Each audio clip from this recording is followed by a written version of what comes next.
Jangan pergi, aku tidak bermaksud menyakitimu. Aku di sini untuk mengobati lukamu, kata Zhao Chen cepat. Entah kucing putih itu mengerti kata-katanya atau nadanya yang lembut membuatnya lengah. Kucing putih kecil yang cantik itu benar-benar berhenti dan tidak melarikan diri. Tindakan kucing putih itu mengejutkan Zhao Chen, yang mendecak lidahnya karena takjub. Wah, dia cukup pintar. Dia berjalan cepat ke arah kucing putih itu. Ia hanya melihat garis besarnya dari kejauhan. Tetapi setelah lebih dekat, Zhao Chen menyadari ada banyak nanah kuning yang keluar dari luka di punggung kucing putih itu. Ini adalah gejala infeksi dan peradangan. Pada saat yang sama, sebagian kulit dan daging di dekat luka membusuk, mengeluarkan bau busuk yang menyengat. Cedera ini tidak terjadi dalam semalam. Zhao Chen sedikit mengernyit. Kucing putih itu membutuhkan operasi segera untuk membersihkan nanah, mengangkat jaringan nekrotik, dan memperbaiki lukanya. Jika tidak, nyawanya akan terancam. Aku akan membawamu berobat, jadi jangan lari, kata Zhao Chen lembut sambil menggendong kucing putih itu. Begitu tangannya menyentuh kucing putih itu, tubuhnya menegang, dan kilatan tajam melintas di matanya. Namun, ia segera rileks, dengan patuh membiarkan Zhao Chen mengangkatnya, dan bahkan bergumam beberapa kali. Seolah ada sesuatu pada Zhao Chen yang membuatnya merasa rileks dan sangat disukainya. Zhao Chen membawa kucing putih itu kembali ke laboratorium bedah dan pertama-tama menggunakan kapas alkohol untuk membersihkan nanah dan keropeng darah dari lukanya. Awalnya, Zhao Chen khawatir kucing putih itu akan kabur karena rasa sakit akibat alkohol yang mengiritasi lukanya. Namun, perilaku kucing putih itu jauh di luar dugaannya meskipun gemetar kesakitan. Kucing putih itu tidak kabur. Malah, ia berdiri dengan patuh di atas meja, membiarkan Zhao Chen membersihkan lukanya. Seolah-olah ia benar-benar tahu bahwa Zhao Chen sedang mengobatinya. Kucing yang cerdas secara spiritual, seru Zhao Chen sekali lagi. Setelah membersihkan luka dengan kapas alkohol, Zhao Chen memberikan anestesi lokal pada kucing putih itu. Lalu menggunakan forsep bedah untuk mengambil daging yang busuk dan memotongnya sepotong demi sepotong dengan gunting bedah. Membiarkan daging yang membusuk ini hanya akan memperparah infeksi. Semuanya harus dihilangkan. Sepanjang proses, kucing putih itu gemetar dan terus-menerus merintih kesakitan meskipun telah diberi anestesi lokal. Bukan berarti ia tidak akan merasakan sakit sama sekali. Anehnya, betapapun sakitnya, kucing putih itu tidak lari atau bergerak. Kerjasama kucing putih membuat operasi Zhao Chen berjalan sangat lancar. Setelah mengeluarkan daging busuk itu, Zhao Chen mengambil jarum dan benang dan dengan cepat menjahit luka di punggung kucing putih itu. Teknik yang saya pelajari di gedung anatomi beberapa hari terakhir ini benar-benar terpakai dengan sempurna. Hanya dalam beberapa menit, jahitan yang nyaris sempurna muncul di punggung kucing putih itu. Fiuh! Akhirnya selesai. Tapi di ruang bedah tidak ada obat antiinflamasi. Jadi aku harus keluar dan membelikannya untukmu. Oleskan pada lukamu. Kitty, jangan berlarian, tetap di sini dan tunggu aku. Mengerti? Zhao Chen mengelus kepala kucing putih itu dan memberi instruksi. Kucing putih itu mengeong dan menjilati tangan Zhao Chen dengan lidahnya. Kau bilang kau mengerti? Anak baik. Zhao Chen menepuk kepala kucing putih itu, berbalik dan meninggalkan laboratorium bedah, bergegas menuju klinik sekolah untuk membeli obat antiinflamasi. Alasan dia tidak membawa kucing putih itu adalah karena kucing itu baru saja dioperasi dan sangat lemah. Jika terkena angin sepoi-sepoi atau ketidaknyamanan apapun, kondisinya mungkin akan memburuk. Zhao Chen bertindak cepat. Sekitar 10 menit kemudian, ia kembali ke gedung anatomi dengan membawa obat antiinflamasi. Memasuki laboratorium pembedahan, Zhao Chen menghela napas lega. Kucing putih itu ternyata belum pergi. Ia masih tergeletak di meja tempat ia melakukan operasi. Melihat Zhao Chen kembali, kucing putih itu mengeong 2 kali. Meskipun Zhao Chen tidak mengerti arti suara mengeong itu, ia bisa merasakan kegembiraan di dalamnya. Penurut sekali. Zhao Chen menghampiri, memuji kucing putih itu beberapa kali, lalu mengoleskan salep antiinflamasi yang dibelinya ke luka kucing putih itu, lalu membalutnya dengan beberapa potong kain kasa. Operasi pun selesai. Meskipun ini merupakan operasi pertama Zhao Chen, dan pasiennya bukan manusia, operasinya tetap cukup berhasil. Sambil mengemasi barang-barangnya, Zhao Chen berkata, kamu sebaiknya berhati-hati beberapa hari ke depan, jangan sampai kain kasa di punggungmu terkelupas. Sebaiknya kamu datang setiap hari agar aku bisa mengganti perbanmu untuk mempercepat penyembuhan lukamu. Sebelum dia selesai berbicara, terdengar suara tawa PFFT. Apa yang terjadi? Kucing itu bisa tertawa? Zhao Chen terkejut. Memang kucing punya perasaan, tapi rasanya aneh sekali sampai bisa membuat manusia tertawa. Tepat pada saat itu, sebuah suara terdengar dari laboratorium pembedahan jika Anda berbicara pada seekor kucing. Apakah ia dapat mengerti apa yang Anda katakan? Zhao Chen kemudian menyadari bahwa suara tawa yang baru saja didengarnya bukan berasal dari kucing putih itu. Ia menoleh ke arah suara itu berasal, tetapi kembali tertegun. Karena dia melihat guru anatomi, Yu Ke. Apa tadi guru Yu yang tertawa? Tapi bukankah dia dikenal sebagai orang yang dingin, acuh tak acuh, dan tak pernah tertawa? Tepat ketika Zhao Chen sedang asyik melamun, Yuke sudah berjalan ke sisi kucing putih itu, melirik lukanya, mengangguk, dan berkata dengan wajah tegas, "Bagus sekali. Terima kasih atas pujiannya, Guru Yu." Zhao Chen menggaruk kepalanya, bergumam pada dirinya sendiri. Apakah tawa tadi halusinasi? Yuke mengulurkan tangan untuk membelai kucing putih itu, tetapi kucing itu langsung merinding, memamerkan gigi-giginya dan menggeram mengancam. Sama sekali tidak memperlihatkan sikap jinak dan penurut seperti yang ditunjukkannya di bawah asuhan Zhao Chen. Yuke tidak terkejut. Malah, ia memasang ekspresi yang seolah berkata, "Wajar saja." Ia melirik Zhao Chen dan berkata, "Dibandingkan dengan operasimu, aku lebih penasaran bagaimana kau membuat kucing ini berperilaku. Di antara kucing-kucing liar di dekat gedung anatomi, kucing ini yang paling tidak ramah. Biasanya ia menolak keluar untuk makan ketika kami mencoba memberinya makan. Sungguh luar biasa kau berhasil membuatnya dioperasi. Mungkin karena aku lebih tertarik pada hewan kecil." Zhao Chen juga cukup bingung dengan hal ini. Awalnya ia mengira kucing putih itu cerdas, tetapi setelah mendengar apa yang dikatakan Yuke, ternyata tidak demikian. Hah? Zhao Chen menyadari aura hitam dan jahat muncul di dada Yuke. Saat menyembuhkan kucing putih itu, ia menggunakan teknik pengamatan ki sepanjang waktu untuk memantau perubahan pada tubuh kucing itu. Kini, kekuatan kehendaknya yang terkonsentrasi di matanya belum hilang, itulah sebabnya ia menyadari adanya kelainan pada tubuh Yuke. "Guru Yu, apakah Anda akhir-akhir ini merasa tidak nyaman di dada?" tanya Zhao Chen tanpa pikir panjang. "Bagaimana kau tahu?" Ekspresi terkejut melintas di wajah Yuke. "Yah, aku bisa tahu dari warna kulitmu," Zhao Chen mengarang alasan. "Kalian bahkan bisa mendiagnosis dengan observasi?" Yuke bahkan lebih terkejut. "Kalian mungkin belum belajar diagnosis, kan?" "Saya mempelajarinya sendiri," jawab Zhao Chen. "Kamu benar-benar berbakat. Bisa belajar sebanyak ini secara otodidak sungguh mengesankan. Kudengar kamu punya keterampilan luar biasa dalam teks kedokteran klasik, tapi aku tidak menyangka kamu juga begitu terampil dalam diagnostik." Setelah memujimu beberapa kali, Yuke melambaikan tangannya dan berkata, "Kamu tidak perlu khawatir tentang penyakitku. Aku tahu cara mengatasinya sendiri." Zhao Chen merasakan ada yang tidak biasa dalam nada bicara Yuke ketika dia mengatakan itu, tetapi dia tidak bertanya lebih lanjut. Menurutnya, keterampilan medis Yuke jelas lebih unggul daripada dirinya, yang hanya biasa-biasa saja, dan bukan haknya untuk mengkhawatirkannya. Setelah mengemasi peralatan bedah, Zhao Chen menepuk kepala kucing putih itu dan berkata, "Kamu boleh pergi sekarang. Ingat untuk datang menemuiku setiap hari untuk mengganti perbanmu." Kucing putih itu menoleh, menjulurkan lidah, dan menjilati tangan Zhao Chen, mengeong 2 kali seolah berkata, "Aku mengerti."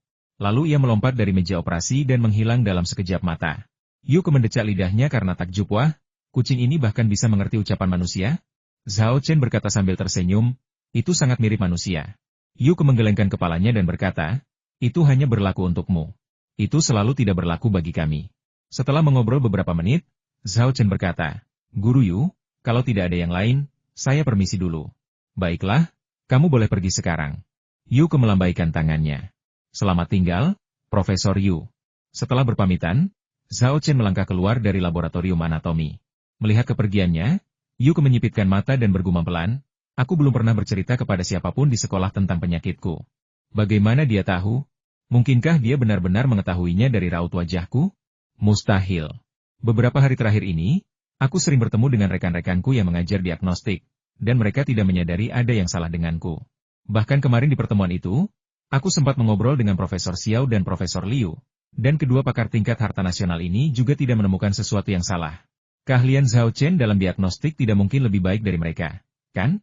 Yuke dipenuhi kebingungan. Masalah ini ditakdirkan untuk mengganggunya dalam waktu lama. Setelah meninggalkan gedung anatomi, Zhao Chen pergi makan malam terlebih dahulu, lalu langsung kembali ke asramanya. Yang mengejutkannya, selain ketiga saudara laki-lakinya, ada beberapa teman sekelas lain yang datang berkunjung, semuanya anggota tim basket kelas. Ketika Zhao Chen memasuki ruangan, mereka semua berdiri serentak, yang membuatnya terkejut. "Apa yang sedang kamu lakukan?" "Tentu saja, ini untuk menyambutmu." Liu Ju melangkah menghampiri Zhao Chen, wajahnya berseri-seri karena senyum. Namun senyumnya, bak seorang pedagang licik, membuat bulu kuduk merinding. Zhao Chen tak dapat menahan diri untuk menggigil dan cepat bertanya, "Bos, apa sebenarnya yang kalian rencanakan?" "Begini, sekolah kita akan mengadakan turnamen basket untuk siswa kelas 1, dan semua siswa kelas 1 dari semua jurusan akan berpartisipasi untuk menentukan tim terkuat. Terakhir kali kita bermain melawan tim yang mengalami cedera tulang, kamu tampil di saat krisis dan menunjukkan kekuatan yang luar biasa. Jadi, kita semua sepakat bahwa jika kita ingin mendapatkan peringkat yang bagus di turnamen ini, kita harus mengandalkanmu." Kakak ketiga, maukah kamu membantuku dan bergabung dengan tim basket? Setelah berkata demikian, Liu Ju menatap Zhao Chen penuh harap, matanya penuh dengan antisipasi. Zhao Chen tidak mengecewakannya. Setelah mempertimbangkannya sejenak, ia mengangguk dan setuju. Oke, masalah ini menyangkut kehormatan kelas, jadi Zhao Chen tentu saja tidak akan menolak. Lagi pula, olahraga juga sangat membantu untuk latihan fisik.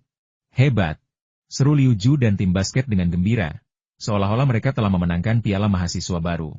Setelah kegembiraan awal, Liu Ju melemparkan jersey baru kepada Zhao Chen. Ayo, kita berlatih sekarang. Kakak ketiga, dari pertandingan terakhir, aku melihat fisikmu sangat bagus, tetapi teknikmu agak kurang. Hari-hari ini, kita akan fokus melatih teknikmu. Ayo kita coba tingkatkan teknikmu ke level selanjutnya sebelum pertandingan dimulai. Baiklah, Zhao Chen setuju, tetapi juga mengajukan permintaan intensitas latihannya harus tinggi. Semakin tinggi intensitas latihan, semakin baik untuk penempaan tubuh. Jelas, Zhao Chen menganggap latihan dan pertandingan basket sebagai bentuk kultivasi lain selain 4 teknik suci. Liu Ju terkekeh, saya suka permintaan ini. Jangan khawatir, intensitas latihannya akan sangat tinggi sampai-sampai Anda tidak akan bisa berhenti tersenyum. Zhao Chen mengerutkan kening dan berkata, mengapa aku menganggap kata-katamu begitu vulgar? Liu Ju protes, pencemaran nama baik apa? Kaulah yang salah paham. Aku tidak mau disalahkan. Setelah berganti seragam basket, Zhao Chen mengikuti tim basket menuruni tangga. Setelah berjalan beberapa saat, ia berkata dengan bingung, Bos, apa Anda salah arah? Lapangan basket tidak di arah ini. Ayo kita latihan di lapangan basket sekolah seni. Kata Liu tanpa menoleh, pasti banyak orang dari departemen dan kelas lain yang memata-matai lapangan basket sekolah kita. Kita harus merahasiakannya dan tidak memberitahu mereka rahasia kita sebelumnya. Apa kau yakin pergi ke Akademi Seni untuk merahasiakannya? Bukan untuk mendekati perempuan? Wajah Zhao Chen penuh dengan ketidakpercayaan. Apakah kita orang seperti itu? Tanya Liu Ju dengan nada yang benar, jelas-jelas tidak senang. Zhao Chen menatapnya, lalu ke anggota tim basket lainnya, dan berkata dengan sungguh-sungguh, ya, sialan. Teriak orang banyak serempak, semuanya mengacungkan jari tengah padanya.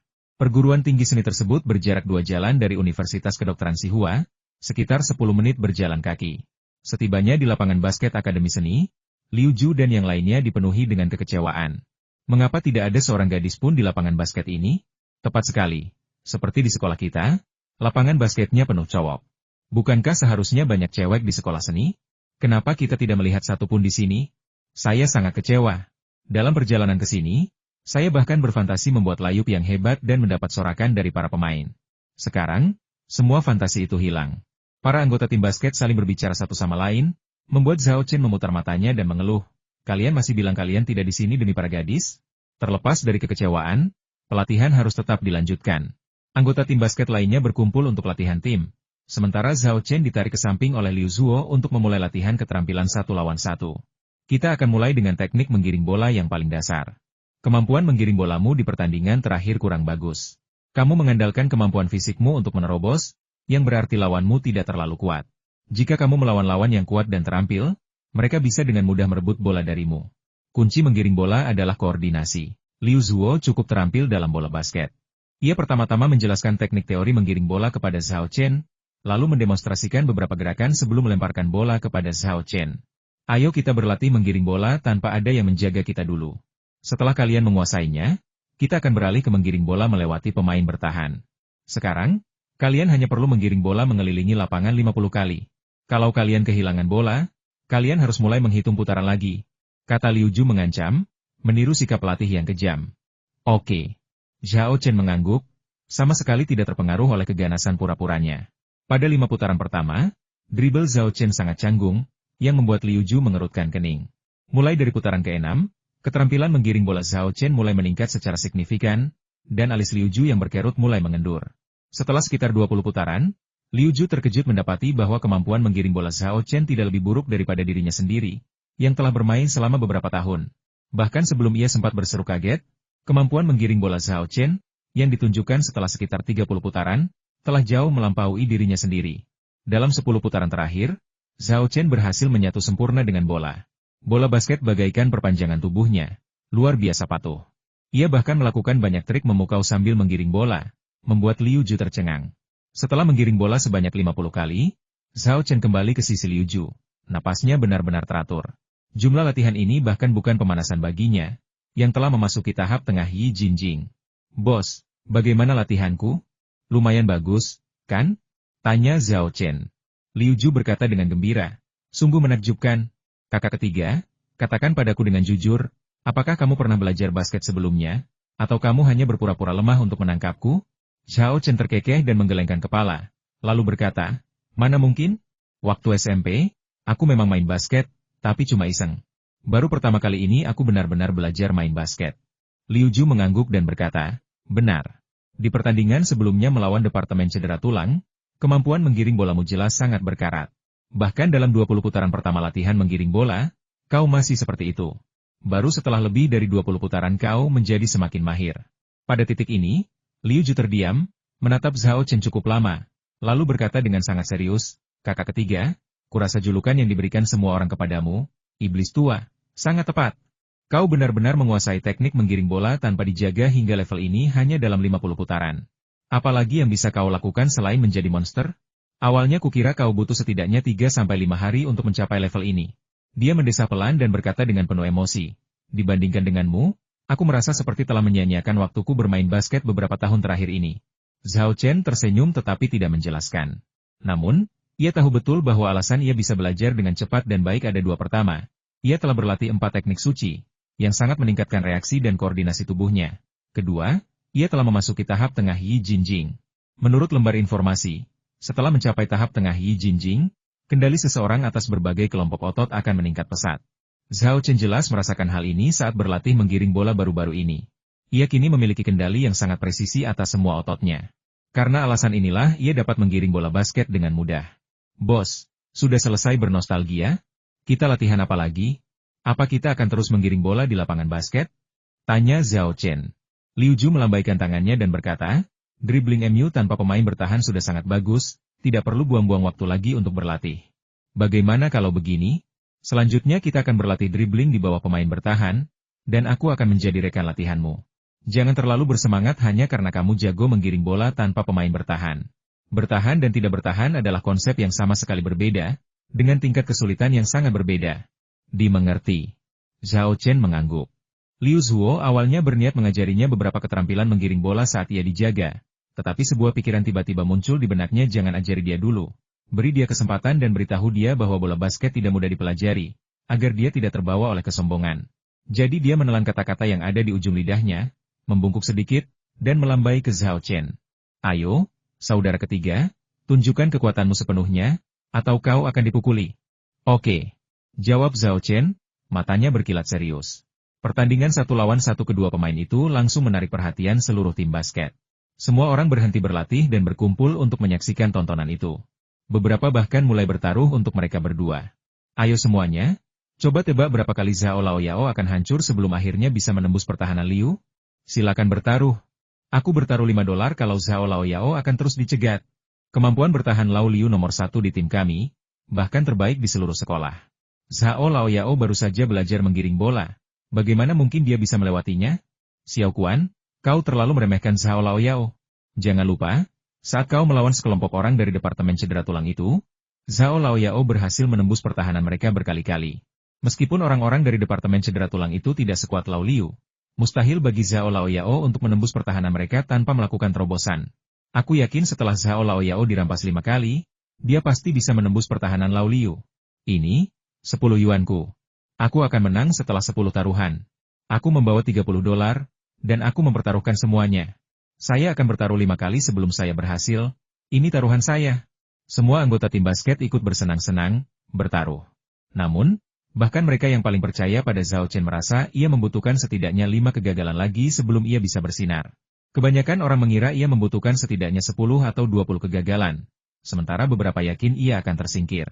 Wajar jika dikatakan bahwa tidak ada anggota tim basket yang menaruh harapan tinggi pada Zhao Chen.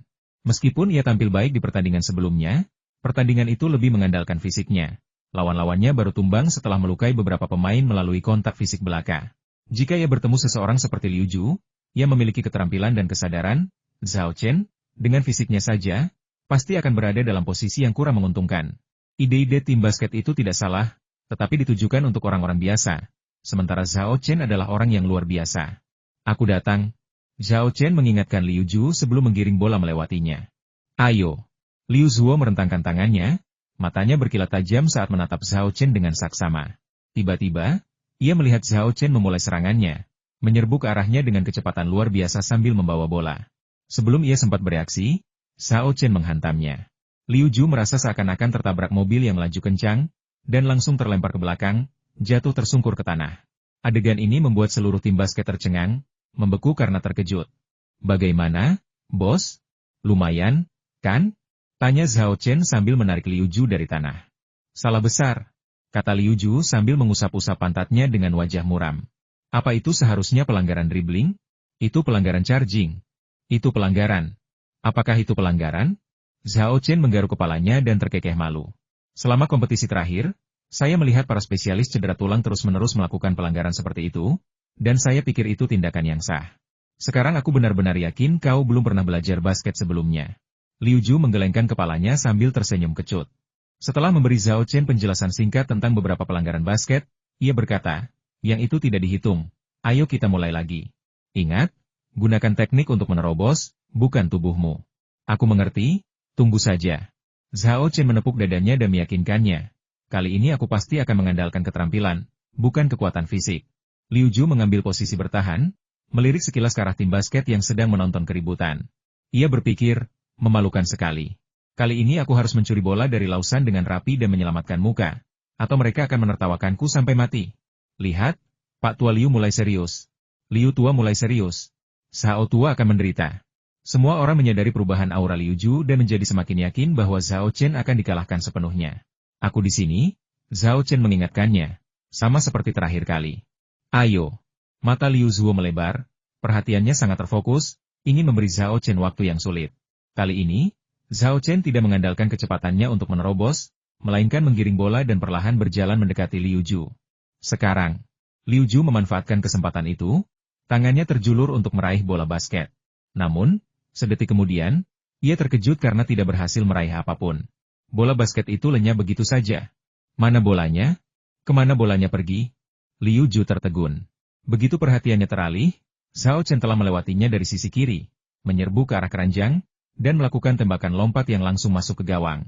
Setelah hening sejenak, para anggota tim basket yang menonton bersorak. Itu umpan yang indah. Mampu menggiring bola melewati lawan dengan begitu terampilnya, sungguh tak ada orang lain sepertimu. Kasihan Liu, dia benar-benar bingung. Jangan mengolok-olok Pak Tua Liu. Siapapun pasti akan tercengang melihat terobosan Zhao Laoyao barusan. Liu Ju tidak melihat bagaimana bola basket itu menghilang, tetapi orang-orang yang berdiri di sana melihatnya dengan sangat jelas. Tepat saat Liu Ju mengulurkan tangan untuk mencuri bola, Zhao Chen tiba-tiba menjentikan dan memutar bola basket itu dengan 3 jari, mengubah lintasannya sehingga berputar di belakangnya dan terbang langsung ke sisi kirinya. Gerakan ini tidak hanya membuat Liu Zuo gagal menangkap bola, tetapi juga memungkinkan Zhao Chen menerobosnya dari sisi kiri. Karena Zhao Chen hanya menggunakan 3 jari untuk menyelesaikan gerakan ini, gerakannya cukup tersembunyi dan sangat cepat, sehingga sulit dideteksi. Inilah mengapa pemain bertahan tersebut memiliki ilusi bahwa bola telah menghilang. Setelah mengetahui apa yang terjadi dari para pemain basket, Liu Ju sangat terkejut. Bagi seorang pemula untuk dapat melakukan trik secanggih itu, dan bahkan trik ini efektif dalam pertarungan sungguhan, hal seperti itu sungguh tidak dapat dipercaya dan sulit dipercaya. Setelah menarik napas dalam-dalam, Liu Ju menghibur dirinya sendiri. Itu pasti kebetulan. Dia bukan satu-satunya yang punya pemikiran serupa. Semua orang di tim basket berpikiran sama. Aku ceroboh tadi, ayo coba lagi. Kali ini aku pasti tidak akan membiarkanmu menerobos. Liu Zuo kembali mengambil posisi bertahan, matanya berkobar penuh semangat juang. Saat ini, ia tidak lagi menganggap Zhao Chen sebagai pemula basket, melainkan sebagai lawan yang tangguh. Oke, ayo main lagi. Zhao Chen menepuk bola dan berkata sambil tersenyum, bermain basket ternyata cukup menyenangkan. Kok aku nggak pernah sadar sebelumnya? Liu Ju tak kuasa menahan diri untuk memutar bola matanya. Berpikir dalam hati, apa ini menyenangkan?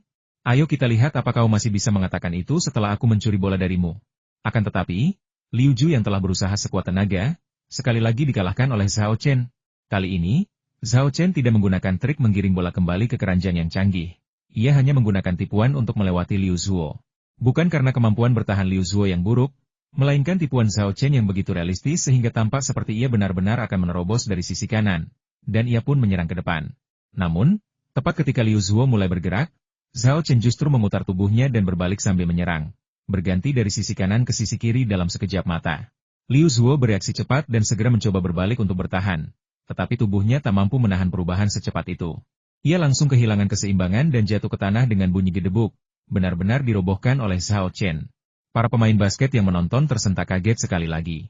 Ya Tuhan, tipu daya Zhao Laoyao benar-benar sempurna. Terobosan barusan cuma tipuan?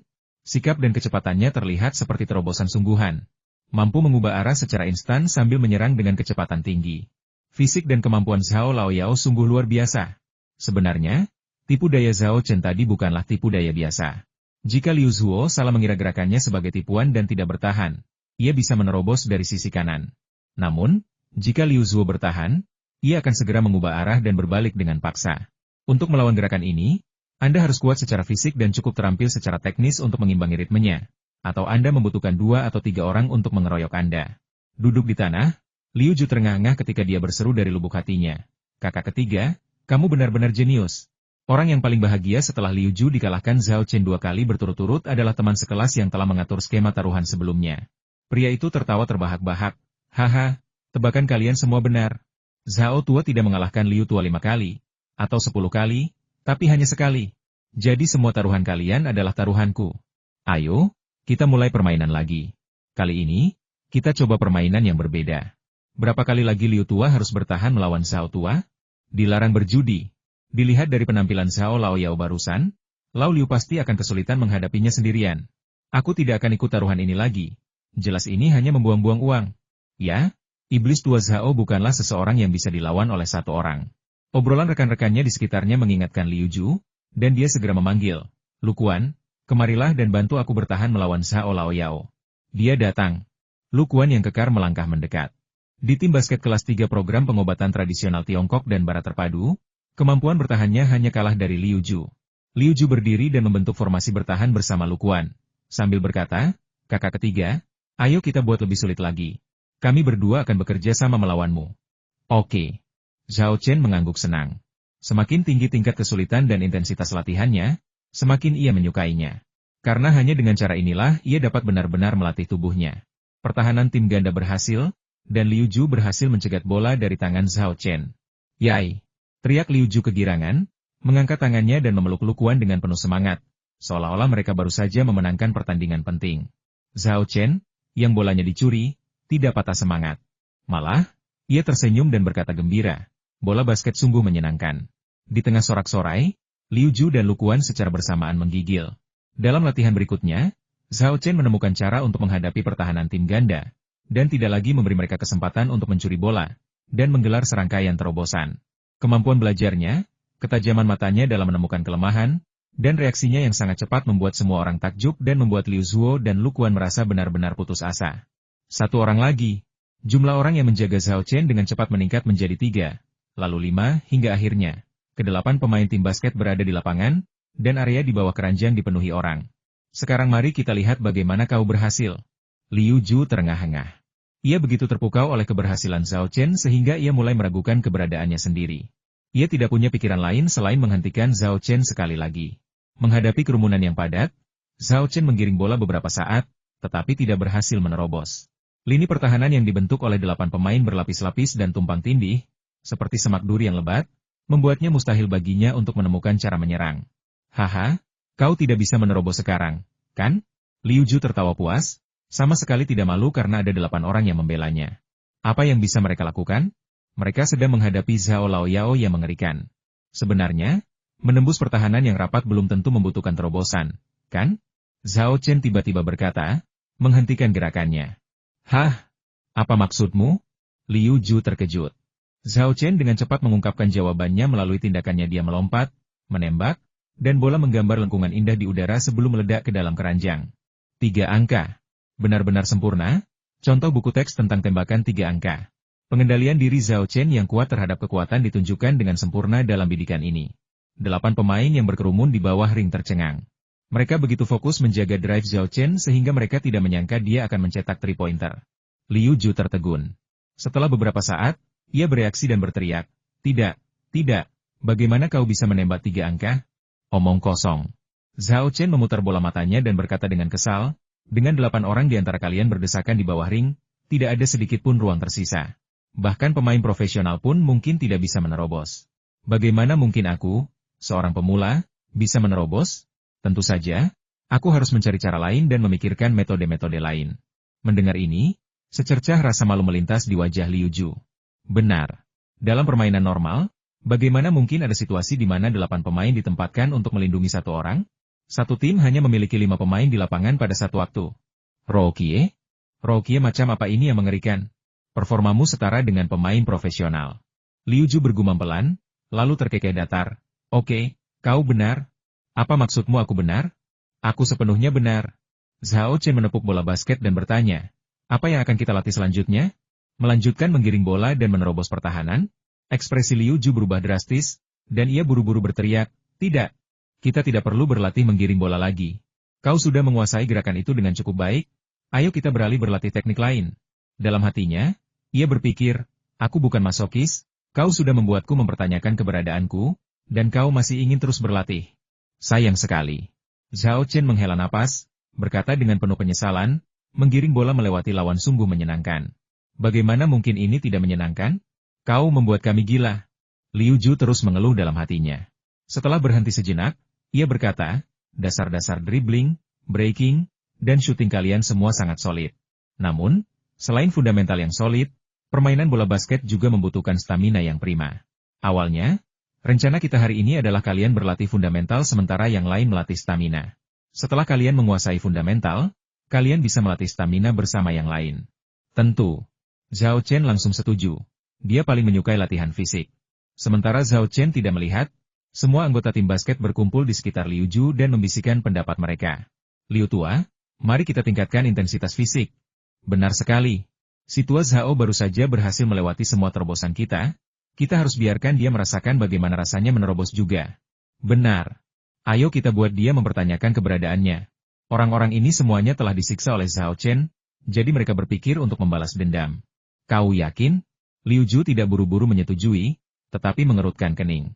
Jangan lupa, di pertandingan terakhir melawan kelas 2 ortopedi, adik ketiga menunjukkan kekuatan fisik yang luar biasa. Jangan biarkan dia menyerah sebelum kalian semua pingsan. Semua orang terdiam sejenak. Setelah beberapa detik, seseorang ragu-ragu dan berkata, benar, tubuh Zhao Laoyao memang sangat kuat dan mampu menahan banyak tekanan. Tapi bukan berarti kebugaran fisiknya sama hebatnya, kan? Sebelumnya, dia selalu di kelas atau bekerja di gedung anatomi setiap hari. Dan kami jarang berolahraga. Kami yang lain berbeda.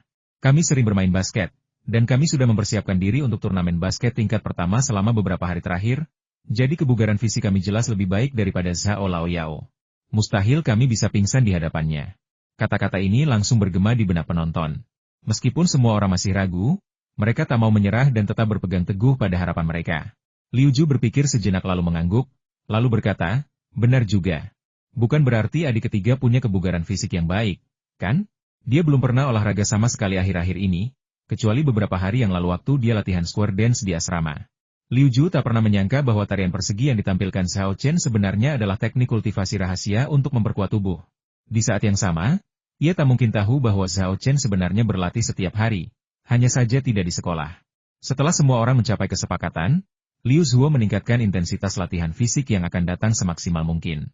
Namun, setengah jam kemudian, semua orang di tim basket, termasuk Liu Zuo, basah kuyup oleh keringat dan jatuh ke tanah, kelelahan.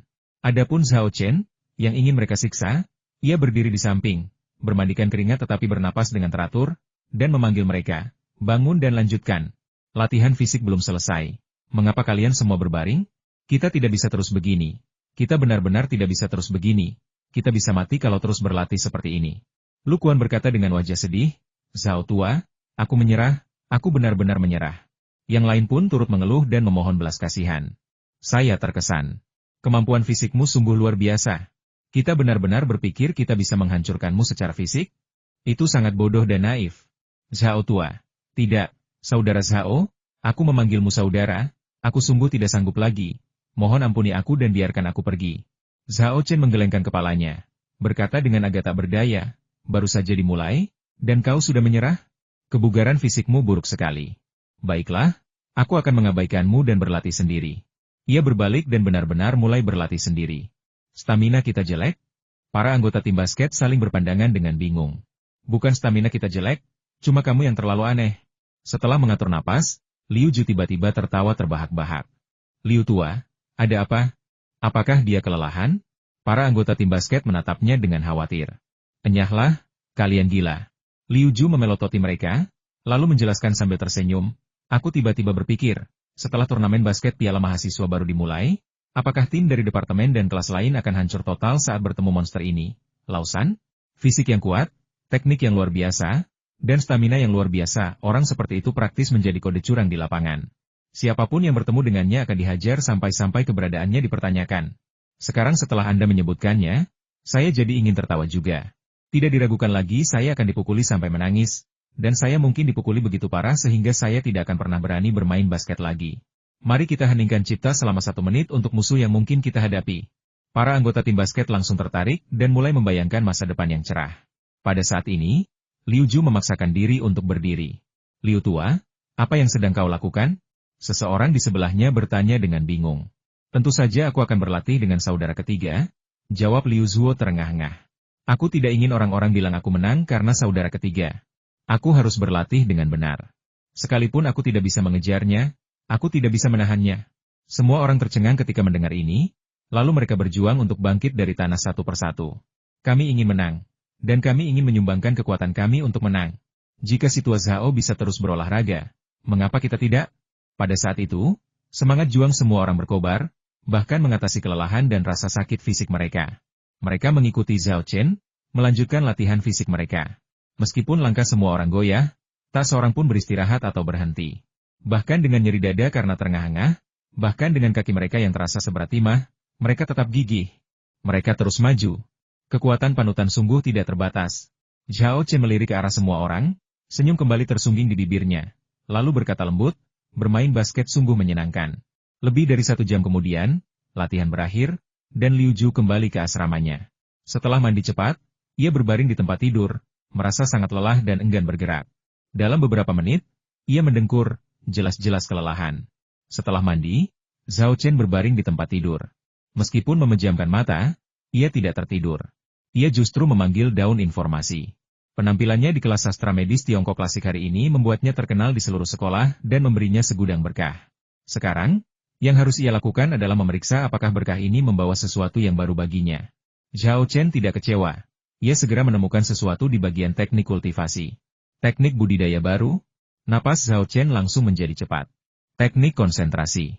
Zhao Chen membacakan nama teknik baru tersebut dan melihat catatan pada halaman judul yang menjelaskan efeknya secara rinci. Berbeda dengan 4 teknik suci, teknik konsentrasi bukanlah metode kultivasi atau keterampilan bertarung untuk membunuh musuh. Sebaliknya, ini adalah teknik rahasia untuk menempa pikiran dan jiwa, memungkinkan seseorang untuk berkonsentrasi tinggi, sehingga meningkatkan efisiensi belajar. Menurut anotasi, teknik rahasia ini dibagi menjadi 3 tahap, dari dasar hingga lanjutan pencerahan, penguasaan, dan pencapaian puncak. Semakin tinggi tahapnya, semakin baik efeknya. Pada tahap pencerahan, efisiensi pembelajaran dapat ditingkatkan sekitar 2 kali lipat. Pada tahap penguasaan, dapat ditingkatkan hingga 5 kali lipat, dan pada tahap pencapaian puncak, efisiensinya meningkat 10 kali lipat. Luar biasa. Dengan teknik konsentrasi, rasanya seperti curang waktu. Mata Zhao Chen berbinar setelah membaca deskripsi efeknya. Teknik rahasia ini datang di waktu yang tepat. Dengannya, mempelajari pengetahuan di lembar informasi akan jauh lebih efisien. Mungkin, saya bisa segera menyelesaikan teori dasarnya dan membuka tahap selanjutnya dari pengetahuan kursus. Tunggu, ada kalimat lain setelah ini. Zhao Chen menyadari ada kalimat lain yang tiba-tiba muncul setelah anotasi. Isinya mengejutkannya astaga. Teknik rahasia ini ternyata punya efek samping. Anotasi tersebut dengan jelas menyatakan bahwa teknik konsentrasi bertujuan untuk meningkatkan pembelajaran dengan memfokuskan pikiran secara intensif, yang dapat menimbulkan efek samping pada otak. Kasus ringan dapat mengakibatkan pusing dan sakit kepala yang membutuhkan waktu istirahat yang lama untuk pulih, sementara kasus berat dapat menyebabkan pingsan akibat hipoksia otak akibat aktivitas mental yang berlebihan, atau bahkan membahayakan nyawa. Tidak mungkin, dengan efek samping yang begitu parah, siapa yang berani menggunakan teknik rahasia ini? Kegembiraan Zhao Chen langsung sirna. Menggunakan teknik rahasia ini, meskipun tidak sampai pingsan, akan membuat mereka merasa pusing dan bingung dalam waktu lama. Akibatnya, efisiensi tidak meningkat sama sekali, malah berkurang secara signifikan. Ini sungguh tidak berguna. Zhao Chen sangat frustrasi. Ia akhirnya mendapatkan gelombang kekuatan harapan baru. Tetapi ia malah mendapatkan teknik rahasia yang sangat tidak berguna dan hampir tidak bisa digunakan. Nasibnya sangat buruk. Ia adalah yang terburuk dari yang terburuk di Afrika. Tepat saat Zhao Chen mengeluh, Paragraf lain ditambahkan ke anotasi. Hah? Apalagi yang harus kukatakan? Tidak bisakah kau tunjukkan semuanya sekaligus? Zhao Chen terdiam dan segera mengalihkan perhatiannya ke teks yang baru muncul. Seperti teks sebelumnya, teks ini ditulis dalam bahasa Mandarin klasik. Artinya, meskipun teknik konsentrasi memiliki efek samping, ada cara untuk menguranginya.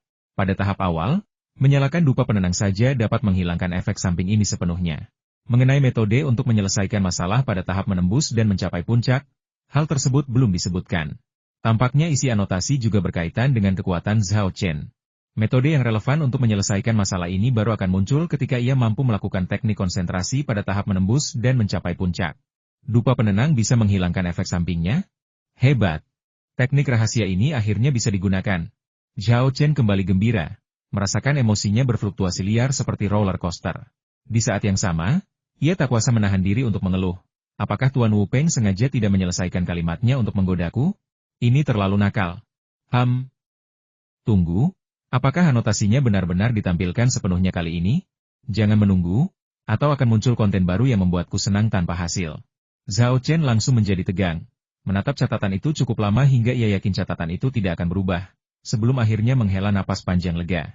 Setelah menghafal metode penggunaan teknik konsentrasi, Zhao Chen bangkit, mengambil dupa penenang dari laci mejanya, menyalakannya, berbaring kembali di tempat tidur, menutup matanya, dan mengaktifkan teknik konsentrasi untuk memusatkan pikirannya secara tinggi, mempelajari teori-teori medis dasar yang tercatat pada lembar informasi dengan kecepatan 2 kali lipat. Tak lama kemudian, malam pun berakhir. Keesokan harinya, sebelum fajar, Zhao Chen membuka matanya. Meskipun ia tidak tidur semalaman dan memfokuskan seluruh energinya untuk belajar menggunakan teknik konsentrasi, Zhao Chen tidak merasa mengantuk. Inilah efek dari dupa penstabil pikiran. Aroma obat ini tidak hanya menyegarkannya, tetapi juga secara halus menghilangkan rasa lelah, membuatnya segar dan berpikir jernih. Pada hari-hari berikutnya, Zhao Chen akan berlatih 4 teknik suci di kamar sewaannya pada siang hari, mengganti perban kucing putih di gedung anatomi pada sore hari, berlatih keras dengan Liu Ju dan anggota tim basket lainnya pada malam hari, dan belajar gila-gilaan hingga larut malam menggunakan teknik konsentrasi, yang merupakan kode curangnya. Dalam sekejap mata, hari sudah Kamis. Malam itu, setelah selesai berolahraga dan kembali ke asrama, Liu Zuo, seperti hari-hari sebelumnya, mandi dan berbaring di tempat tidur sambil mengeluh kesakitan, bahkan tidak ingin bermain game.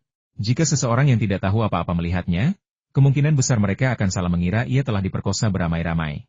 Ngomong-ngomong, selain Zhao Chen, anggota tim basket lainnya sudah beberapa hari ini pegal-pegal di sekujur tubuh, hampir tidak bisa berjalan, seolah-olah mereka benar-benar begitulah. Siapa suruh mereka melebih-lebihkan diri sendiri dan bersikeras menyamai intensitas latihan Zhao Chen? Itu sesuatu yang mustahil mereka capai, bahkan jika mereka mempertaruhkan nyawa. Kakak ketiga, apa kau tidak merasa lelah sama sekali? Apa kau tidak merasa pegal-pegal? Setelah berbaring di tempat tidur dan mengerang sebentar, Liu Ju bertanya pada Zhao Chen. Bagaimana mungkin? Tentu saja aku juga lelah, aku hanya lebih toleran, jawab Zhao Chen. Aku tidak percaya padamu. Liu Ju memutar matanya. Zhao Chen tersenyum tetapi tidak menjawab. Setelah mencuci dan menggantung seragam basketnya yang basah kuyup, ia tidak terburu-buru menyalakan dupa dan mengaktifkan teknik konsentrasinya untuk mulai belajar seperti yang dilakukannya beberapa hari yang lalu. Sebaliknya, ia berkata kepada Liu Ju, "Bos, apakah Anda masih bermain komputer hari ini? Kalau tidak, bolehkah saya meminjamnya? Kamu bisa pakai itu." Liu Ju berbaring di tempat tidur, mengerang lemah, "Aku merasa seperti lumpuh sekarang. Aku bahkan tidak bisa menggerakkan satu jari pun, jadi bagaimana aku bisa bermain di komputer?" Dengan izin, Zhao Chen mengambil laptop Liu Ju. Saat ini, ia telah mempelajari teori-teori dasar pengobatan tradisional Tiongkok, termasuk qi dan darah, payudara, organ dalam, dan meridian. Sebelum beralih ke materi etiologi dan patogenesis, ia berencana untuk melakukan hal yang sama seperti sebelumnya, yaitu pergi ke bagian medis di forum sekolah untuk berlatih soal dan mengkonsolidasikan pengetahuannya. Zhao Chen membuka forum sekolah dan masuk akun pria yang ingin menjadi dukun. Sebelum ia mulai mencari pertanyaan terkait, ia melihat tanda N merah besar muncul di atas kotak masuk akun tersebut. Ada apa ini? Aku baru mendaftar akun ini beberapa hari yang lalu. Kok aku bisa menerima pesan di aplikasi? Banyak sekali. Apa itu spam? Gumam Zhao Chen dalam hati, sambil membuka kotak masuknya dan menemukan beberapa halaman pesan, yang isinya penuh. Sekilas, isinya kebanyakan pesan seperti ingin mengenal Anda, pakar, ingin berteman, pakar, dan apa ID WeChat Anda, pakar? Informasi ini dikirimkan kepada Zhao Chen oleh orang-orang di forum sekolah setelah mereka melihat postingannya tentang pemecahan masalah. Sayangnya, Zhao Chen jarang menggunakan forum tersebut dan tidak menyadari bahwa selain menjadi topik hangat di rubrik gosip, ia juga telah menjadi pakar terkemuka di bidang medis. Ia mengira pesan-pesan ini hanyalah spam atau sampah, jadi ia dengan santai membersihkan kotak masuknya lalu mencentang kotak untuk memblokir pesan dari nomor tak dikenal. Ia juga menggumamkan keluhan ada apa dengan administrator forum sekolah? Mereka membiarkan para spammer ini merajalela. Mereka sungguh tidak kompeten. Setelah keluar dari akun emailnya, Zhao Chen membuka mesin pencari, memasukkan kata kunci, dan mencari pertanyaan yang perlu dijawabnya. Tak lama kemudian, sejumlah besar pertanyaan seputar ki dan darah, organ dalam, dan meridian muncul di layar komputer. Namun, tepat ketika ia hendak mulai mengerjakan pertanyaan-pertanyaan itu, telepon berdering. Ia mengangkatnya dan melihat bahwa Fang Yi, pemilik Bai Chaotang, sedang menelepon. Tak berdaya, Zhao Chen terpaksa berhenti mengerjakan pekerjaan rumahnya, meletakkan laptopnya, dan pergi ke balkon di luar asramanya untuk menjawab telepon. "Kakak Fang, ada apa?" tanya Zhao Chen setelah menekan tombol jawab. Di telepon, nada bicara Fang Yi terdengar sangat bersemangat. "Zhao Chen, jangan panggil aku kakak lagi, aku akan memanggilmu kakak saja. Kakak Zhao tersayang, aku hanya ingin bertanya satu hal, kapan dupa penenang yang baru akan dikirim?"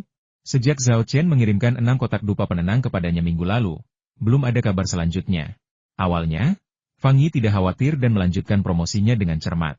Meskipun ke-6 orang yang membeli dupa penenang tersebut menjadi penggemar setia setelah merasakan khasiatnya yang luar biasa dan dengan antusias membantu mempromosikannya, yang dengan cepat membuat nama dupa penenang tersebut dikenal di seluruh kawasan bisnis Rongcheng. Yang benar-benar membuat dupa penenang tersebut populer adalah 3 peristiwa terkini. Hal pertama adalah bahwa sebuah perusahaan konstruksi biasa, yang mengandalkan proposal proyeknya yang sangat berkualitas tinggi, mengalahkan banyak pesaing yang beberapa kali lebih kuat dari mereka dan memenangkan tawaran untuk proyek kota dengan investasi lebih dari 1 miliar yuan.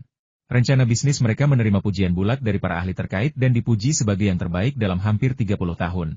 Ketika ditanya oleh para wartawan dan rekan-rekan di industri, pemilik perusahaan mengungkapkan bahwa kemampuan mereka untuk menghasilkan rencana berkualitas tinggi tersebut sepenuhnya berkat dupa yang menenangkan. CEO perusahaan adalah salah satu orang pertama yang membeli dupa yang menenangkan tersebut. Setelah mendapatkannya, ia tidak menyimpannya sendiri tetapi membawanya ke perusahaan, membakarnya selama rapat dan lembur untuk dibagikan kepada bawahannya. Tak disangka, hal ini membuahkan hasil yang luar biasa.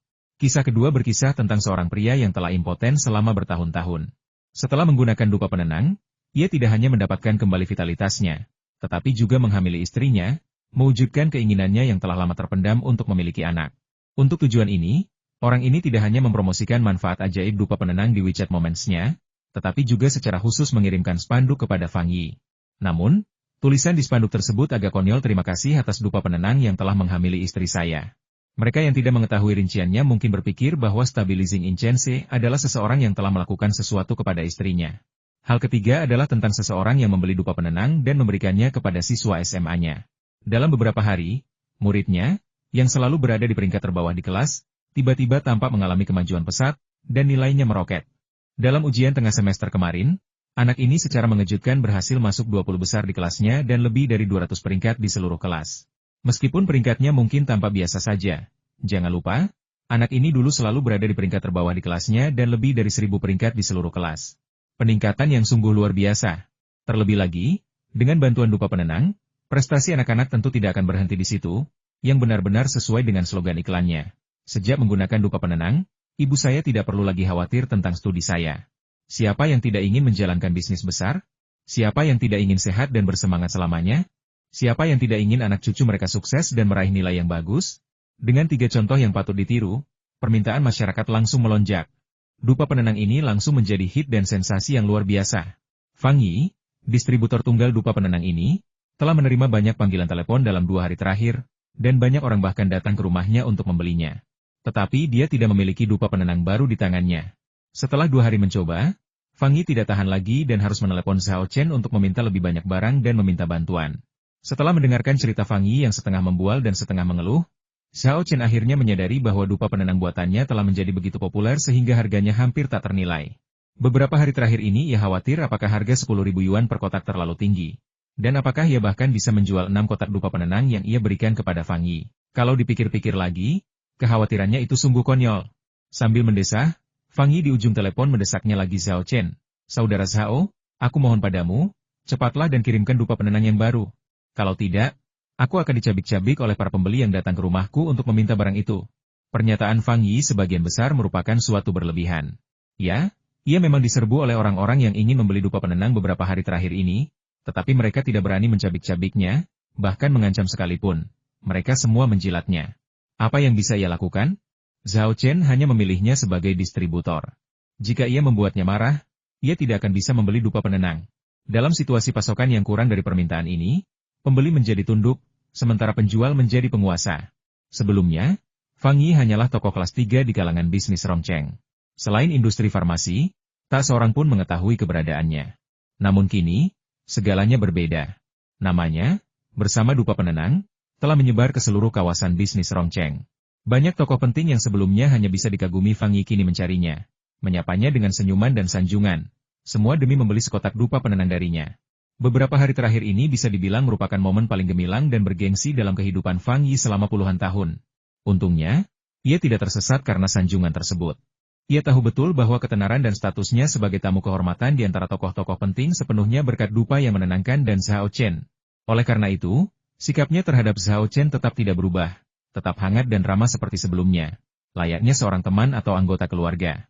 Ia mengerti bahwa hanya dengan mengikuti Zhao Chen secara dekat dan melayaninya sepenuh hati, ia dapat terus menikmati status dan perlakuannya saat ini, dan bahkan mungkin memiliki kesempatan untuk maju lebih jauh.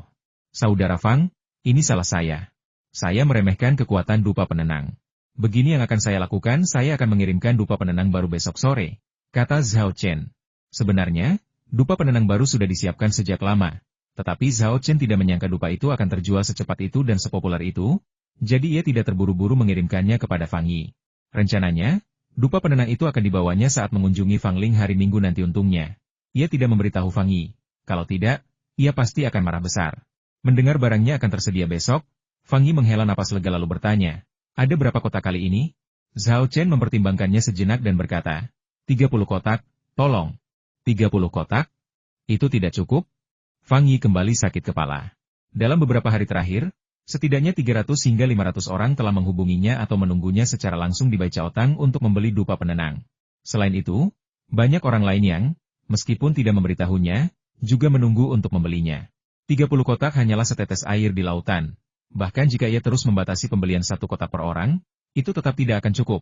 Sebenarnya, saya sudah membuat sekitar 40 kotak dalam beberapa hari terakhir, tapi saya perlu menyimpan 10 kotak untuk diri saya sendiri agar tidak kehabisan sebelum dupa penenang yang baru siap, jelas Zhao Chen. Kata-katanya hampir membuat Fang Yi menjatuhkan ponselnya karena terkejut. Simpan 10 kotak untuk dirimu sendiri? Apa kau butuh sebanyak itu? Tentu saja aku bisa menggunakannya, jawab Zhao Chen. Aku menghabiskan lebih dari setengah kotak setiap hari. Dia tidak melebih-lebihkan. Mengolah 4 teknik suci membutuhkan dupa penstabil pikiran, dan mengaktifkan teknik pemusatan pikiran juga membutuhkannya. Dengan mempertimbangkan semua hal, setidaknya dibutuhkan setengah kotak sehari. Dan terkadang, jika habis, 1 kotak penuh akan habis dalam sehari. Saudara Zhao, kamu hebat sekali. Aku benar-benar terkesan. Setengah kotak sehari, itu beberapa ribu yuan, seru Fang Yi. Zhao Chen tersenyum dan berkata, Saudara Fang, orang lain mungkin tidak tahu, tapi tahukah kamu? Meskipun harga dupa penenang 10.000 yuan per kotak, biaya produksinya tidak terlalu mahal. Fang Yi berkata, ini tidak bisa dihitung berdasarkan biaya produksi, melainkan harus dihitung berdasarkan harga jual. Kalau pakai 1 kotak saja, sama saja rugi 10.000 yuan. Dibandingkan menghasilkan uang, menggunakannya sendiri lebih penting. Zhao Chen bukan hanya pamer. Baginya, menghasilkan uang adalah untuk membantu kultivasinya.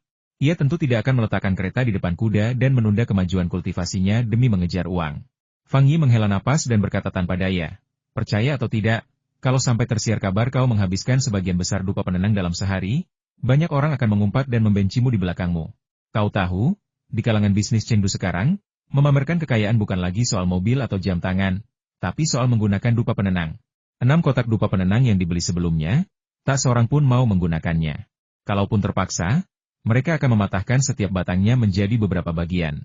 Bukannya mereka pelit atau enggan mengeluarkan uang, tapi karena dupa penenangmu sedikit, mereka takut tak bisa membeli yang baru setelah habis. Setahu saya, di pasar gelap, harga dupa penenang sudah melambung hingga 100.000 yuan per batang. Stoknya pun menipis. Zhao Chen tersentak, lalu berseru penuh semangat, 100.000 untuk satu? Luar biasa. Kita tidak bisa membiarkan orang lain mencuri bisnis ini. Kita harus mendapatkan beberapa dan menjualnya di pasar gelap. Fang Yi terkekeh nakal dan berkata, hehe, Aku juga berencana begitu. Aku akan diam-diam mengambil sebagian stok barumu dan menjualnya di pasar gelap begitu stok itu tiba. Ia terdiam sejenak, lalu mengeluh, tunggu, kau salah fokus, ya? Bukankah seharusnya kau memikirkan fakta bahwa kotak dupa penenangmu terlalu sedikit, lalu mengambil 5, 6, 7, atau 8 kotak dari 10 kotakmu untuk dijual? Menghadapi permintaan yang masuk akal ini, Zhao Chen menjawab hanya dengan 2 kata jangan pernah memikirkannya. Sikapnya yang tegas benar-benar membuat Fang Yi mengurungkan niatnya untuk memesan beberapa kotak dupa penenang lagi. Ia tersenyum kecut dan berkata, baiklah, 30 kotak saja.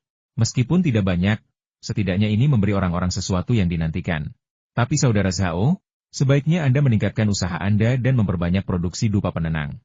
Kalau tidak, saya khawatir saya akan benar-benar dihabisi oleh pelanggan yang marah dalam waktu dekat. Jangan khawatir, lain kali aku pasti akan memberimu lebih banyak barang. Zhao Chen meyakinkannya. Baiklah, saya akan menunggu barang Anda besok. Saat itu, Fang Yi tiba-tiba teringat sesuatu dan segera menambahkan. Oh, ngomong-ngomong, ada beberapa tokoh bisnis ternama di Chengdu yang ingin bertemu dengan Anda dan meminta saya untuk memperkenalkan mereka. Bagaimana? Apakah Anda tertarik? Saya tidak tertarik, dan saya tidak punya waktu, tolak Zhao Chen tanpa ragu. Ia tidak ingin berpura-pura di depan orang lain. Ia lebih suka menghabiskan waktu itu mempelajari pengetahuan medis yang tertera di lembar informasi. Karena itulah ia mempercayakan dupa penenang itu kepada Fang Yi untuk dijual, sementara ia sendiri tetap berada di balik layar. Fang Yi berkata, kalau begitu, kita tidak usah bertemu di Baijiaotang besok. Ada orang-orang yang menunggu di sana setiap hari untuk membeli dupa Dingsen. Kalau kamu ke sana, kamu pasti akan dikerumuni mereka. Bagaimana kalau begini? Ada kedai kopi men di luar pasar jamu Cina. Kita bertemu di sana dan mengantar barangnya. Oke. Zhao Chen mengangguk setuju. Lalu tak kuasa menahan diri untuk mengeluh. Saudara Fang, kau terus saja bilang, antar, membuat kita terdengar seperti sedang bertransaksi narkoba di film polisi. Fang Yi terkejut. Benarkah? Lalu ia bercanda. Jadi, saat kita membuat kesepakatan besok, haruskah kita memakai jas dan kacamata hitam atau semacamnya? Apa kau mau cari masalah? Zhao Chen tak kuasa menahan diri dan tertawa terbahak-bahak. Selama panggilan telepon antara Zhao Chen dan Fang Yi, bagian medis forum sekolah gempar.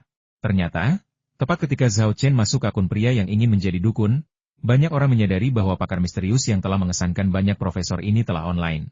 Mereka menyebarkan berita, dan hanya dalam beberapa menit, banyak orang membanjiri bagian medis. Jika forum Universitas Kedokteran Sihua tidak memperbarui peralatannya, forum itu pasti akan macet karena banyaknya orang. Mereka yang berbondong-bondong ke bagian medis untuk bertemu para ahli tidak hanya guru dan mahasiswa dari Universitas Kedokteran Sihua, tetapi juga orang-orang dari banyak sekolah dan rumah sakit lainnya. Dalam beberapa hari terakhir, akun pria yang ingin menjadi dukun telah menyebar ke seluruh komunitas medis.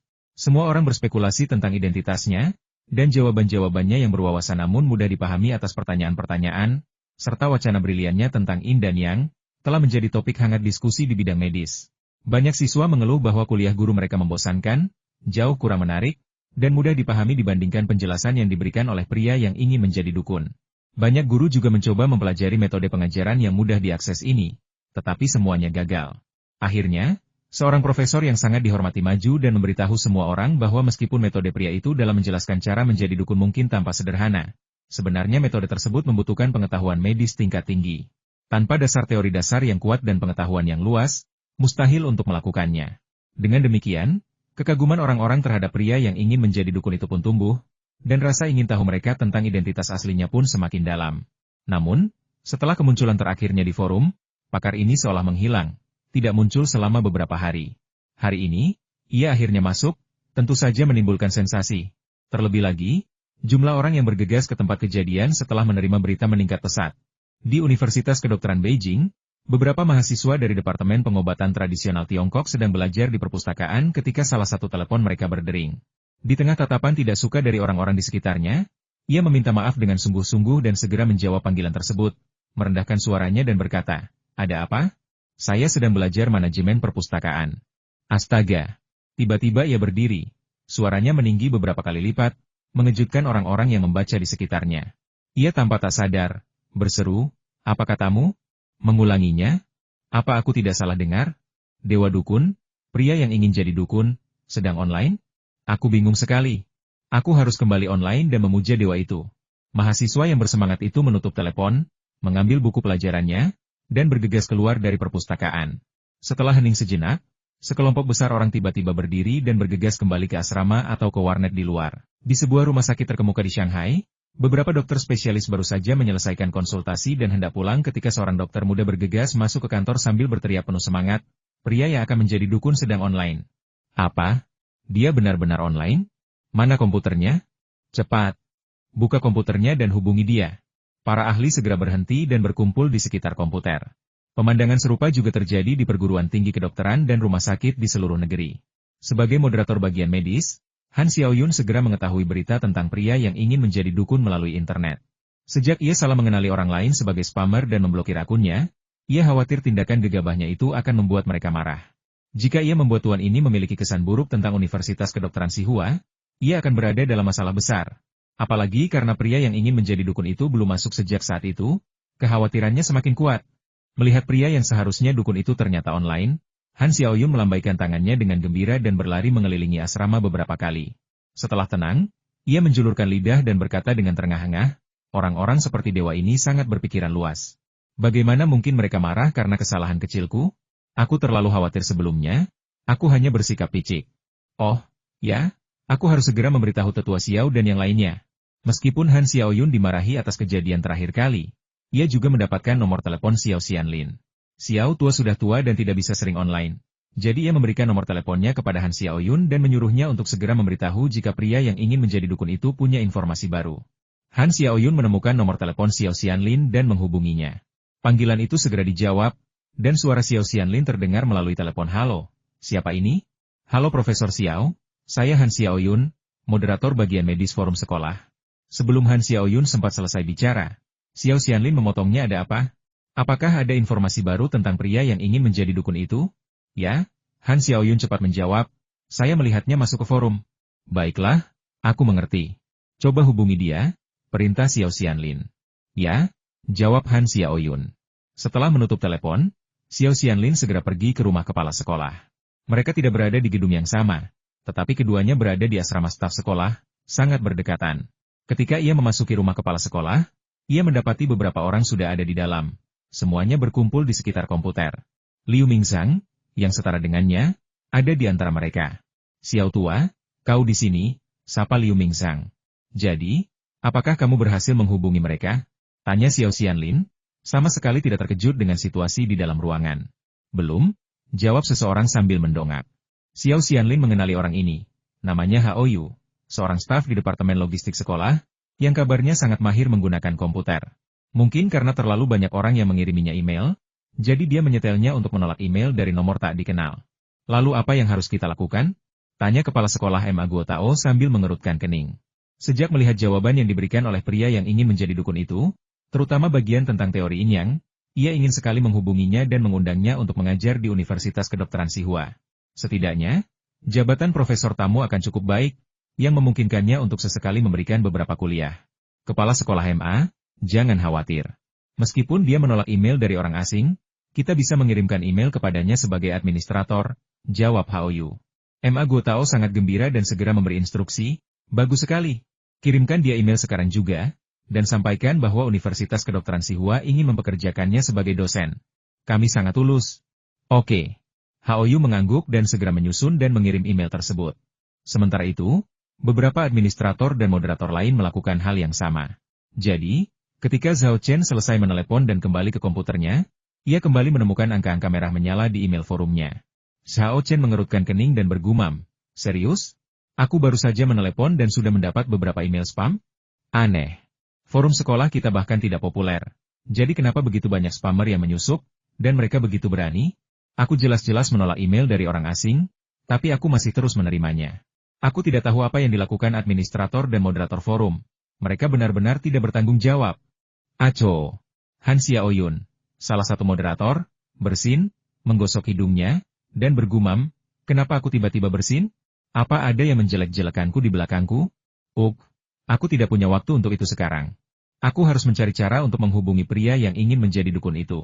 Sial, kenapa dia tidak membalas email-emailku? Apa dia tidak melihatnya? Tidak. Aku harus mengirimnya email lagi." Dia mengetik cepat di keyboard, dan tak lama kemudian email lain terkirim ke kotak surat forum Zhao Chen. Sayangnya, Zhao Chen, yang yakin bahwa email di kotak masuknya adalah spam, bahkan tidak membukanya kali ini. Ia malah mengalihkan perhatiannya ke pertanyaan-pertanyaan yang muncul di hasil pencariannya dan memulai putaran latihan soal lagi. Di rumah kepala sekolah MA Guotao, beberapa profesor senior mulai tidak sabar, terus-menerus bertanya kepada Haoyu yang sedang duduk di depan komputer. Bagaimana? Apakah dia sudah membalas? Tidak. Haoyu menggelengkan kepalanya dan berkata, aku sudah mengirim beberapa email kepadanya, tapi belum ada balasan. Hei, dia sudah mulai mengerjakan PR-nya. Kalimat ini segera menarik perhatian beberapa profesor terhadap komputer. Dia belum membalas email kita. Mungkin karena dia sedang mengerjakan beberapa soal latihan dan belum melihatnya? Mungkin sebaiknya kita tunggu sampai dia menyelesaikan soalnya lalu kirim email lagi. Ya, mari kita lihat pertanyaan apa yang diajukannya. Aku penasaran apakah dia akan mengemukakan argumen cemerlang lainnya kali ini. Haoyu, berhentilah berdiri di sana dan cepat buka pertanyaan yang diajukan dan lihatlah. Haoyu tak berani menolak permintaan para profesor. Ia segera membuka beberapa pertanyaan yang telah diselesaikan Zhao Chen dan meminta para profesor untuk meninjau dan mengomentarinya. Hah? Pertanyaan yang diajukan kali ini tentang dua area utama Qi dan darah, payudara, organ dalam, dan meridian. Sebelumnya, teorinya adalah Qi, yin-yang, dan 5 elemen. Sekarang Qi, darah, payudara, organ dalam, dan meridian. Pria yang ingin menjadi dukun ini melakukan latihan sesuai urutan ajaran teori dasar TCM-nya. Apa makna di balik tindakannya ini? Mungkinkah dia berencana menggunakan metode ini untuk mengajarkan teori dasar pengobatan tradisional Tiongkok? Seharusnya tidak demikian. Jika dia ingin mengajarkan teori dasar pengobatan tradisional Tiongkok, bukankah lebih baik mengirimkan rencana pembelajaran saja? Itu akan lebih sistematis dan lebih mudah dipahami siswa daripada mengerjakan latihan.